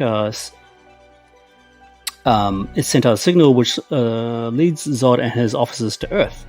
Zod then claims that he intends to turn Earth into New Krypton, but Clark is unwilling to go along with his plan, as the human race would go extinct as a result of the terraforming. Awakening from the vision, Zod informs Clark of his murder of Jor-El, proving that with or without Clark, he will revive their civilization and further not anyone to prevent him from doing what is best for his people. As Zod leaves, one of his men, Jacksaw, obtains a blood sample from Clark, as the Black Zero's atmospherics have nullified Clark's powers, rendering him as weak as a human. Meanwhile, Lois is thrown into the holding cell, where she comes across a panel with a small hole. Lois notes it is the same size as the key she has. Inserting it allows the information from Jor-El to appear before her. The key causes the ship's atmosphere to alter towards more suitable conditions for Clark and Lois, and Jor-El gives Lois valuable information for stopping Zod, along with leading her to an escape pod. And changing the atmosphere allows Clark to break his bonds, and Jor-El appears before him, pointing out that Lois needs to be saved, as her escape pod was ruptured by laser fire. Okay, this was a bit of some convenient scripting, because I don't know how Jor-El was able to make the the Kryptonian ship into a Earth atmosphere. It seems a bit too convenient for me, but I understand why they had to do that. And then all this stuff is like at this part of the Kryptonian ship where they're in like held hostage in the Kryptonian ship. It's all rushed pretty quick. Like once she gets to the escape pod and then gets out, and then he makes an escape and has no physical altercation with the Kryptonians on the ship. I think again it would have been cool to see that physical altercation on the ship. But I guess we see it down on Earth when they have a massive battle in Kansas. Superman saving Martha from Zod. So we jump back. Okay, so after this whole Kryptonian shit, we jump back into Earth. Clark manages to save Lois from the pod, but his attention is soon drawn to his mother, who is set upon by Zod and Feyora, who have come to Kent Farm looking for the Codex. Where is the Codex? Feyora finds Clark's pod, but no sign of the Codex. When Zod threatens Martha, an enraged Clark races to save her, tackling Zod and hitting him with such force that the two end up thrown into the heart of the downtown Smallville.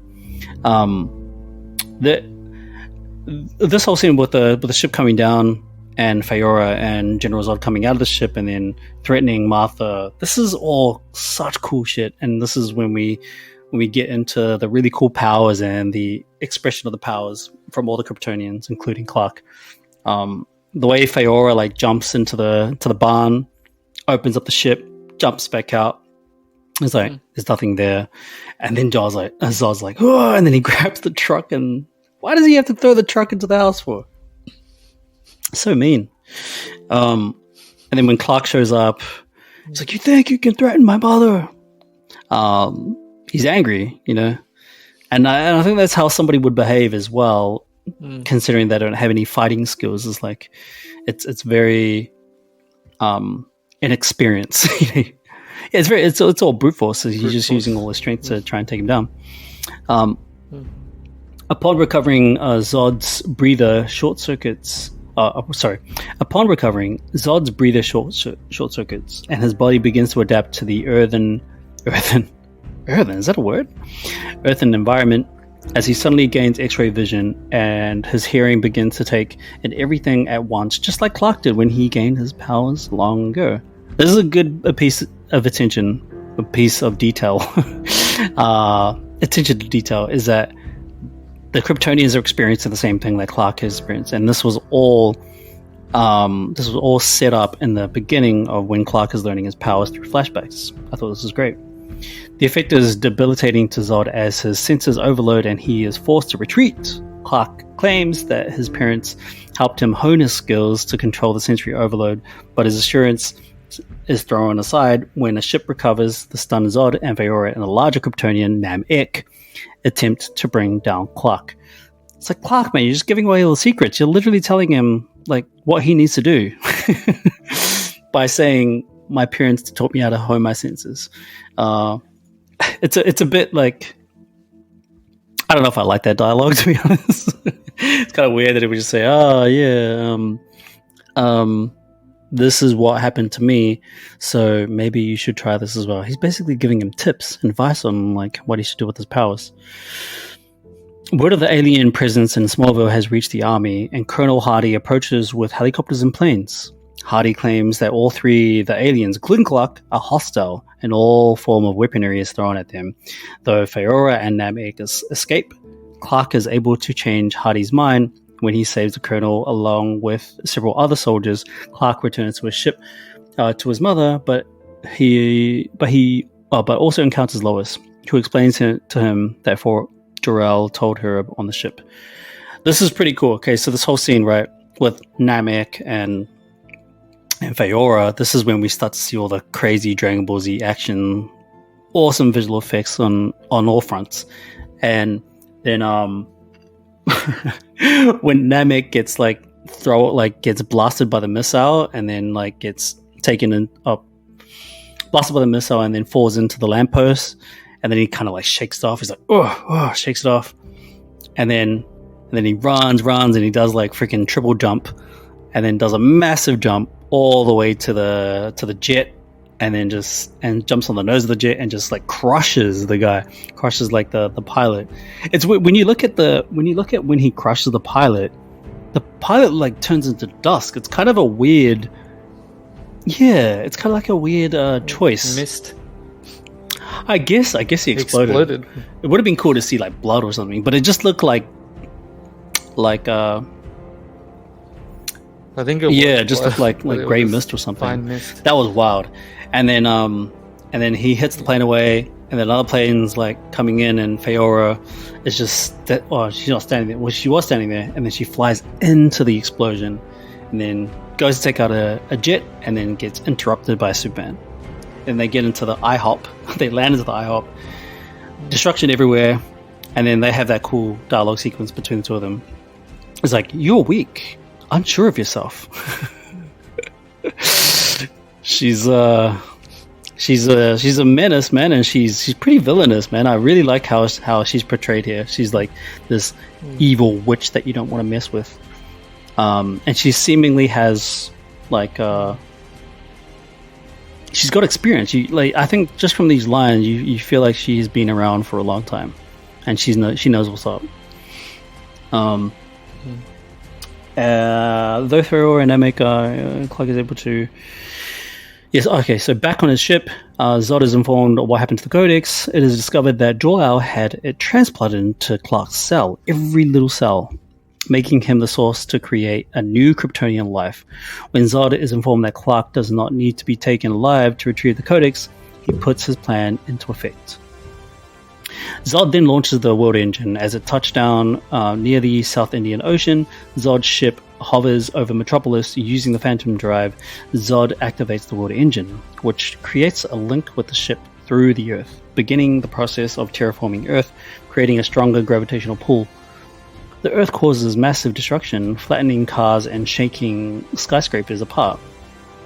The force of the machine also causes objects to repeatedly rise and plummet to Earth. What are you going to say? I was going to say this whole plot point, actually, if you think about it, this doesn't make sense, because why would he want his people to not have any powers when they could have Superman's powers on the Earth? Because by the end of the movie, he's adapted to it anyway. Yeah. He's got superpowers. Yeah, it doesn't make sense at the instance, but then when you think about it, Zod and the rest of the Kryptonians, they weren't aware of the kind of powers that they were able to have on Earth. They're sort of they're surprised by having these powers, and I think he was still committed, even after knowing what it's like for him to have the atmosphere. He was still committed to the cause of creating Krypton, right? Regardless of whether he has powers or not. So it makes sense to me that he would terraform and create a new atmosphere, and he's probably not thinking of the fact that he's probably going to lose his powers. All he's fixated on is the goal to create Krypton. So I'm not too bothered by that.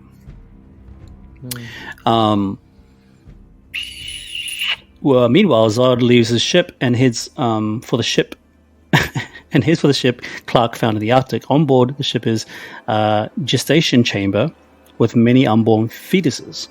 The projection of Jor-El speaks to Zod, telling him to halt his operation. But Zod refuses to listen to the words of a ghost and is willing to do what he can as general of Krypton to revive its civilization on planet. There you go. That's what it is. I guess this is right there. And I like what he says to Jor-El. When Jor-El says, but this is genocide. He says, yes, and I'm debating its merits with a ghost. That's a great line. Yeah. Michael Shannon's the shit, man. I love this guy. Zod's key eventually overrides Jor-El's, and the ship now responds to Zod, causing Jor-El's hologram to disappear. Bye, Russell Crowe. You're not in the movie for the rest. We're not in the rest of it. Colonel Hardy, Dr. Hamilton, and Lois board the plane that will transport the pod to Metropolis. Superman flies to the device in the Indian Ocean called the World Engine. As he flies near it, the Kryptonian defense mechanism fends him off using long tentacles. This is kind of cool. I like the whole defense system, and I like how there's a concerted effort to try and put obstacles in the way of Superman trying to take down this World Engine. In Metropolis, the warplanes fail to destroy Zod's machine, which interferes with gravitation. The transport is also unable to properly drop the pod. Deep underneath the World Engine, Clark struggles and overcomes the the engine's output. He manages to propel himself, crashing through it, which causes it to explode. Now, this scene, like where he figures out, okay, I can go under and then go up. I'm okay. I'm not the biggest fan of this scene where he's like battling the World Engine. It is a cool moment where he's like under the beam, and then there's that whole kind of it's the whole Christopher Reeve frame thing. And I remember watching Zack Snyder's interview about this, and he talks about it, and he's like, yeah, we wanted to pay a little bit more homage to Christopher Reeve. I was like, okay, not really needed. I don't need that. I don't need that kind of homage. It's there and it's kind of cool, and I'm kind of like whatever. And then he flies into the World Engine and it breaks apart and all that kind of stuff. The scene is like, it doesn't have the impact that I hope it should have had. But I know this is just how the story is going to be in order for them to get to the next part, which is take out General Zod. They probably could have done without this, without having the whole world engine thing. Because I'm still in kind of two minds about like having world engine and terraforming as part of a subplot to satisfy the bigger plot, which is to create Krypton. I think you still could have had General Zod be on a mission to create Krypton without the terraforming thing. What's that? Hello? You can't hear me. I can't hear you. Why? I'm gonna create a marker. But no, I'm still here. It's I think it's just maybe you. Hello.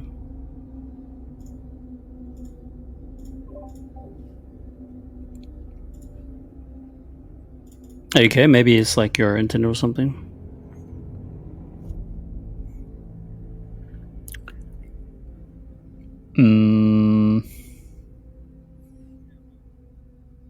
Are you okay? Can you hear me? Okay, I'm back. Yeah. Yeah, I think it might have just been an internet you issue. cut out before, but All you're right. back. Yeah, what was I saying? Yeah, I mean, I don't think the terraforming just didn't really need to happen. I think you could have done the story without the terraforming stuff and maybe spent a bit more time on other parts of the film, like maybe spent a bit more time with I don't know, maybe more screen time with Jonathan Kent and Martha Kent or something. But the whole terraforming thing could have been done without, and you still would have had a compelling story about General Zod trying to take over Earth.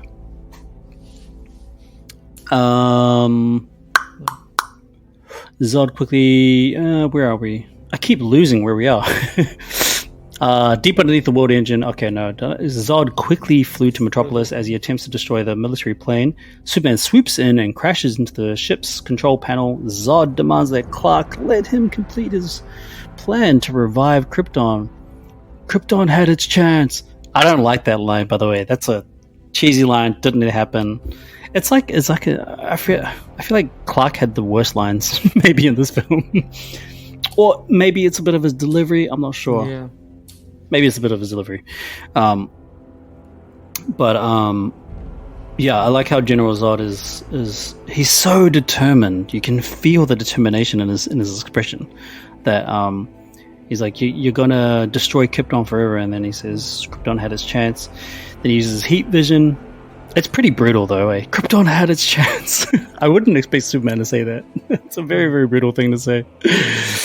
Yeah. And he's speaking out of line, right? Like he's still immature in his growth as Clark Kent, as Kal-El, Superman, right? So yeah, it's kind of an immature statement for him to make, but he's acting out of like anger, right? And I guess that's what he'd probably say. Were you going to say something? Yeah, I was going to say, like, before he did the Krypton had its chance thing, he did have a moment of, like, hesitation. Like, he didn't want to do it, and then I think the last second he decided to, but I don't think it was the right decision, though. Like you said, it wasn't in character for him to be like, let's Well, I mean, he's not genociding a whole people. I mean, and this will probably dive into the weeds of like philosophy, whether the artificial birth control is considered a human or whatever. Or no, it's not a human. Human in Kryptonian terms, but like, is that genocidal to just like get rid of all those eggs? I don't know. That's more of a very deep spiral. Well, you're eliminating the species, but the species are like artificial, so. No, artificially birthed, but they're still I don't know. Genetic. It's like artificial and stuff. They're still. Yeah, but that's a deep dive into like a philosophical discussion on what would you consider to be like. Because it's the same as the Matrix. If you didn't pick up on it. Yeah, the Matrix did the same thing. Yeah. But yeah, that's a big spiral into like philosophical arguments about like what is human and what isn't, what is life and what isn't life, whatever. Farewell fails as Hardy steers the plane to crash into the spacecraft. When it tilted, Lois loses her balance and falls. The collision of the phantom drives causes the military aircraft and Zod's ship to disappear in a created singularity. You forgot the callback line. Yeah. When Farewell like jumps into the ship. Yeah. And she she penetrates the metal like pretty easily, you know, when she like flies up into the cockpit or something. So scary the way she's like the demonstration of her powers is awesome in this film. And yeah, she has that line with Colonel Hardy in the big in the previous film back in Smurville, and then he kind of exchanges it back. A good death is his own reward. Cool little throwback for him, or good little revenge, last minute revenge, words of revenge. Clark manages to save Lois and puts her safely on the ground. Nearby, the sound of moving metal is heard, and Clark finds Zod. Thoroughly enraged, Zod tells Clark that he was engineered to be a general of Krypton. His purpose was to protect it and its people. And now that he is unable to revive Krypton's nation, Zod lost his purpose. He threatens to kill the humans that Clark protects. And yeah, man, Michael Shannon's such a beast, man. He's got a good performance here. Even these lines like the kind of cheesy lines when he's on his knees, but he delivers it so well. And I think this is just where his acting experience just trumps Henry Cavill's acting experience, you know, and I just don't think he was able to do that as well as Michael Shannon. Yeah. You could tell that Henry didn't really have as much. It's very limited in his acting chops.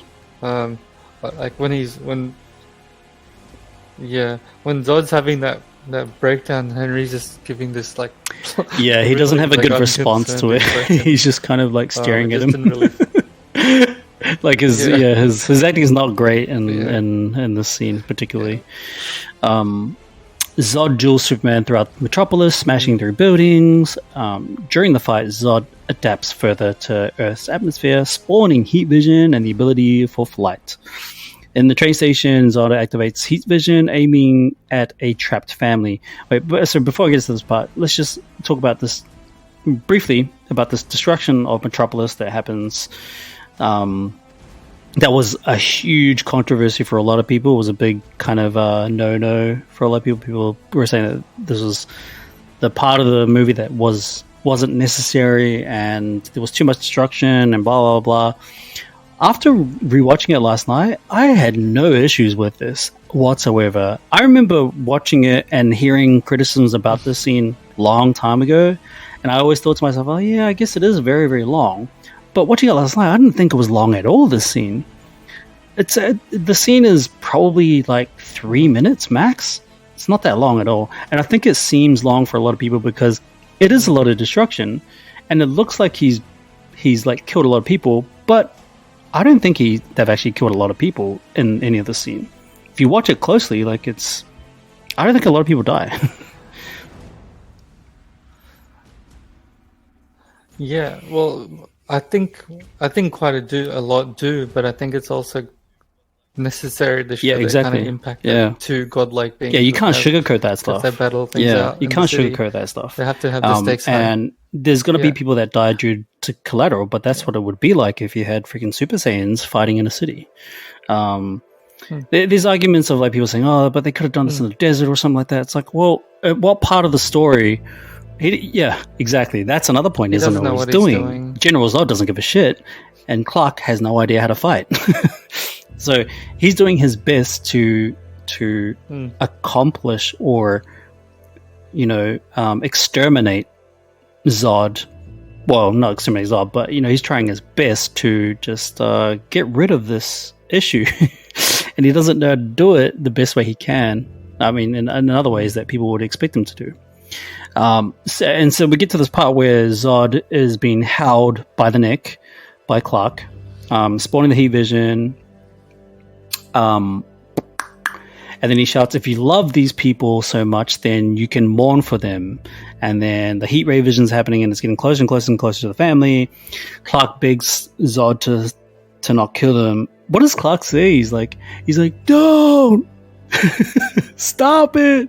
Don't do this! It's actually quite bad. No, don't do this. It's like cringe when I'm watching oh man, this acting's not very good, Henry, but you know what? I'll forgive you for this because the movie's very, very good. But oh man, the lines that he's delivering is it's a little uncomfortable. Clark stops Zod's violence by snapping the general's neck, killing him instantly. Distraught, Clark agonizes over killing Zod, even though he had no other option. Lois appears and confronts Clark. So, real quickly, what did you think about this whole Clark Superman killing for the first time?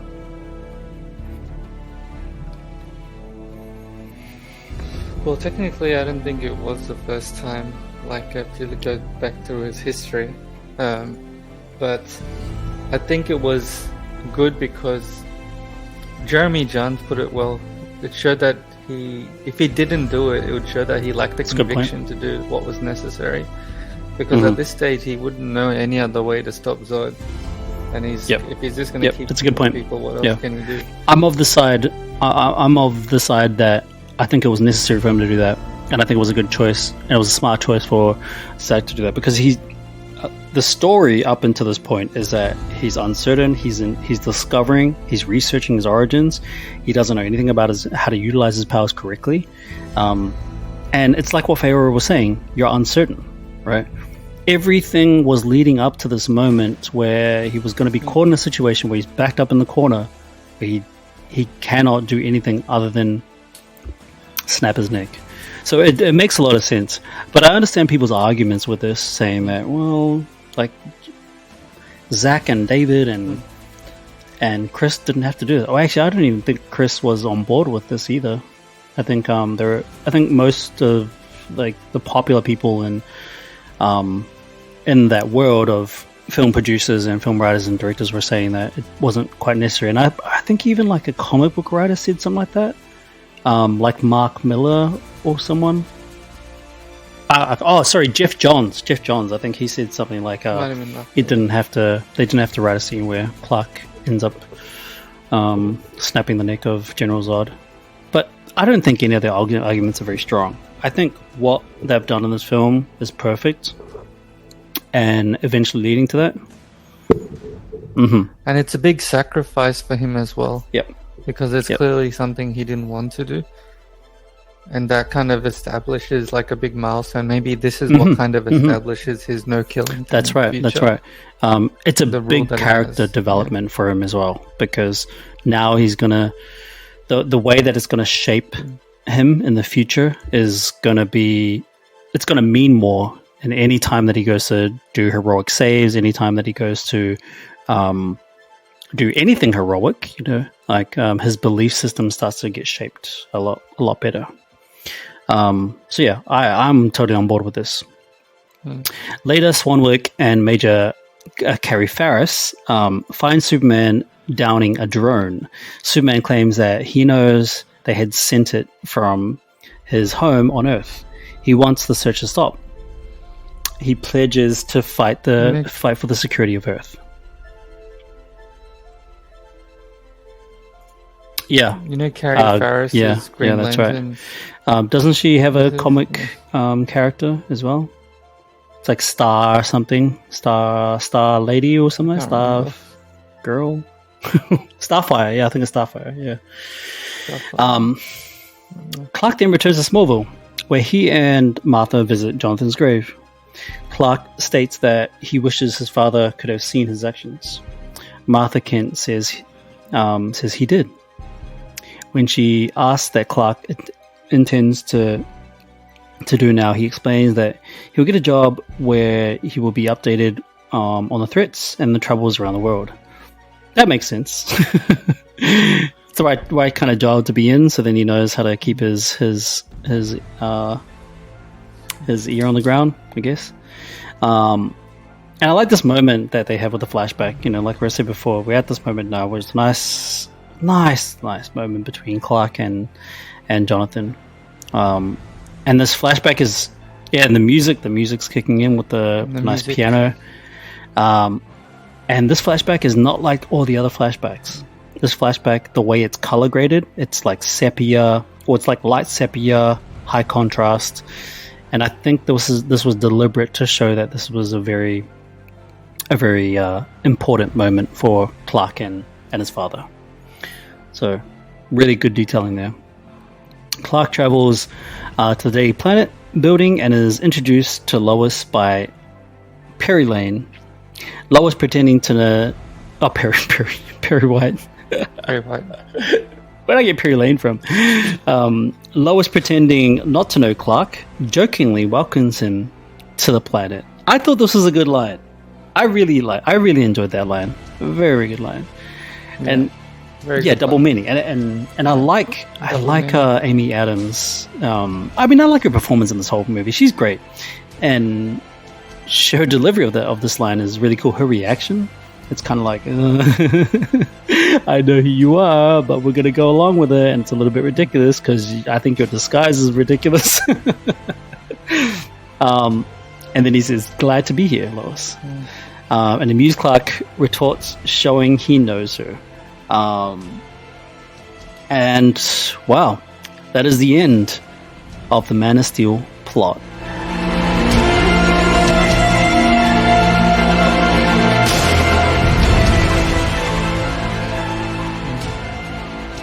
Wow, what a big movie.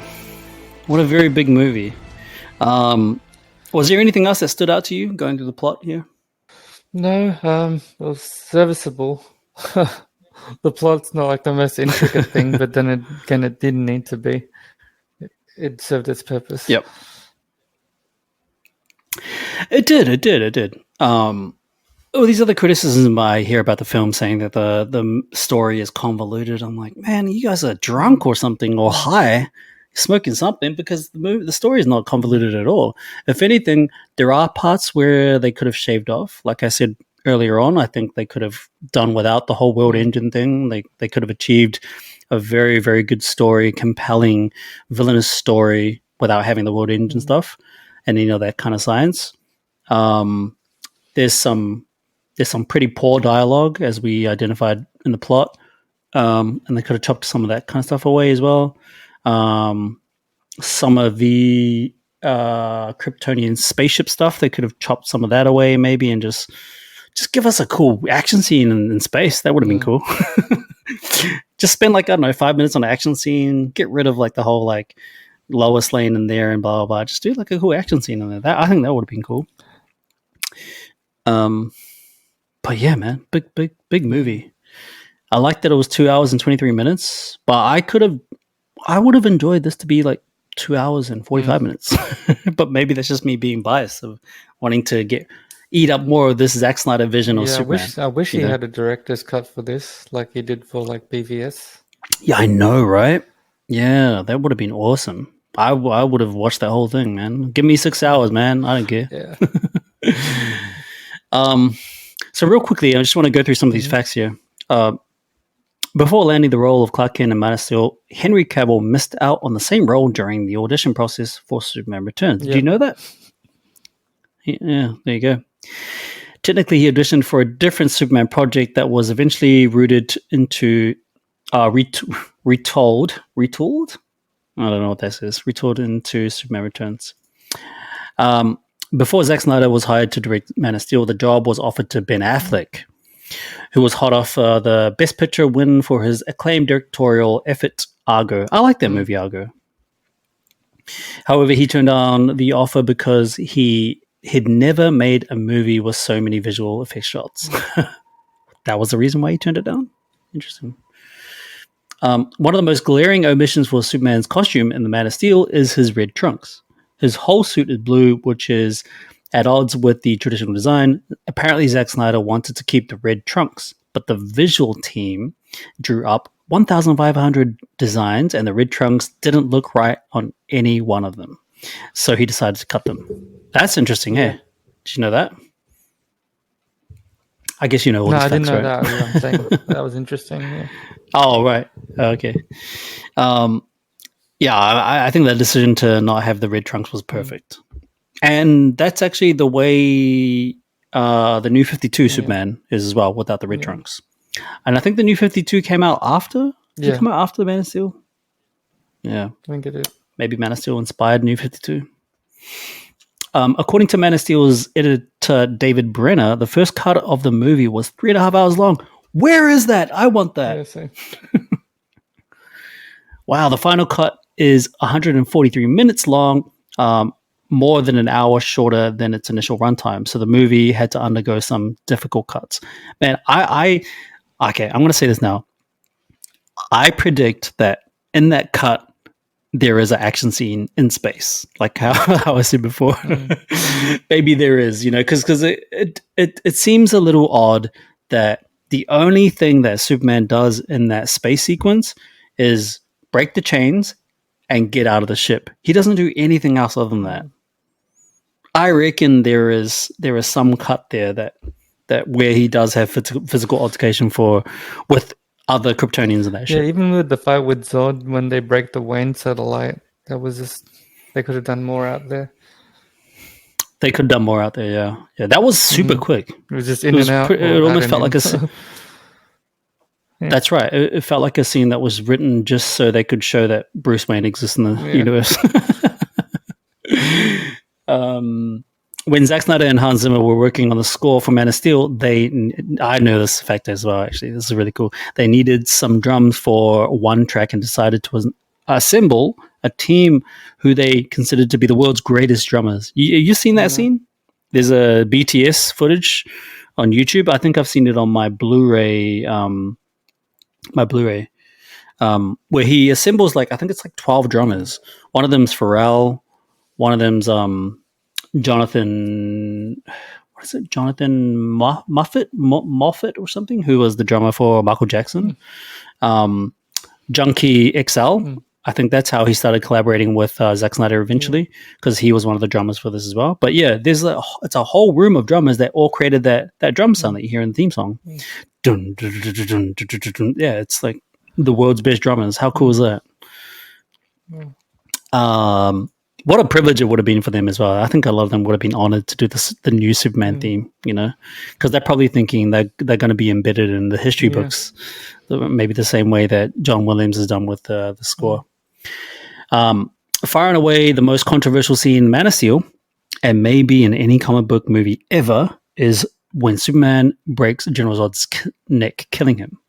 As the comic book writer Grant Morrison pointed out, the killing was avoidable as Supes could have just covered Zod's eyes. So it was Grant Morrison. He could have covered Zod's eyes. Yeah, but he doesn't...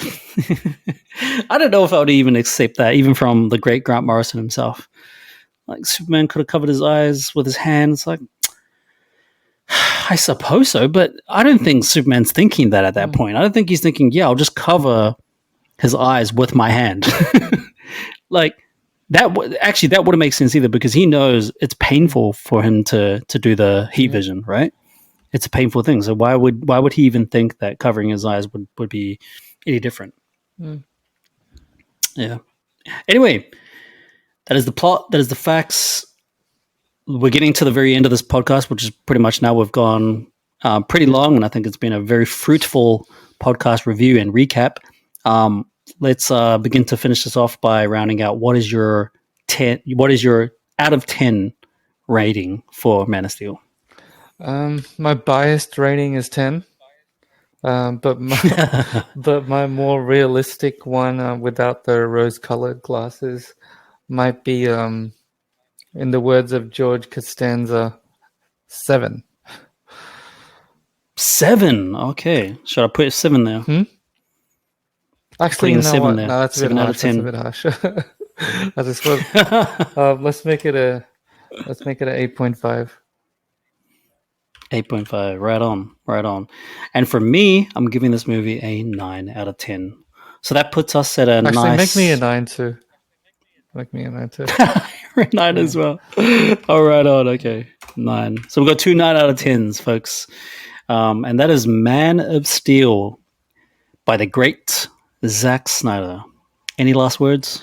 No, this was fun. Man of Steel is one of my favorites, but I'm just thinking. I was just thinking the logical inconsistencies is what made me drop the thing at the end, but it's still one of my favorite movies. Absolutely, yeah. I think this movie is a gem, and I think it's one of the best comic book movies ever made. But I would also say it's like one of the best movies. Not one of the best movies ever made, but I think it's just for the kind of ecosystem that we're building with comic book films. I think it's created a precedent for good comic book storytelling films, right? A lot of people give credit to The Dark Knight, and look, I'll be the first person to put up my hand and say The Dark Knight is one of the best comic book movies ever made. But I would even say that The Dark Knight doesn't really... The Dark Knight doesn't have the same... It's not in the same ring as comic book movies. I mean, The Dark Knight is just one of the best movies ever made, period. Yeah. So I wouldn't really compete it in the same area as Man of Steel or any of the MCU films. The Dark Knight didn't really create a precedent so much so as to tell comic book stories the same way that we see it in comic books. I think Man of Steel was that movie. And it's great. I love it. I love it a lot. I can't wait to watch it again. Yeah. Next annual rewatch. Yeah, man. Yeah, the extended cut. All right. Zack Snyder, listen to this. We want your extended cut edition.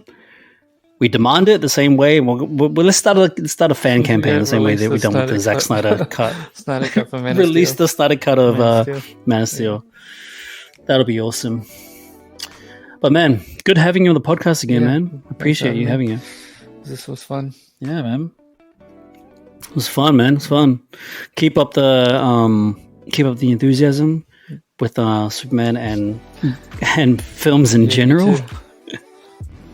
What's your podcast and where can people find your podcast? It's called Slice of Pie. It's not very frequent at the moment, but if you subscribe, then you'll be the first to know when things come out. Right, there you go. You heard it here, folks. You heard it here first. The Slice of Pie podcast. Make sure you get onto that if you want to learn more about like great conversations with very, very important people. Would you say that? Very important people. Interesting people. Interesting people, yeah. They have a message to tell the world. You can get the rest of our social media handles in the show notes. Make sure you hit the bell notification so you know when the next episode of Legit Cool Podcast drops. We have a lot of movies coming up very soon for reviewing and recapping. So yeah, stay legit and stay on top of it. And continue to enjoy cinema and go to the theater. Go watch movies at the theater. Don't watch it on Netflix. I mean, watch Netflix, but, support the cinema because we don't want the cinema age to die whatsoever. So that being said, thank you so much, and we will see you soon.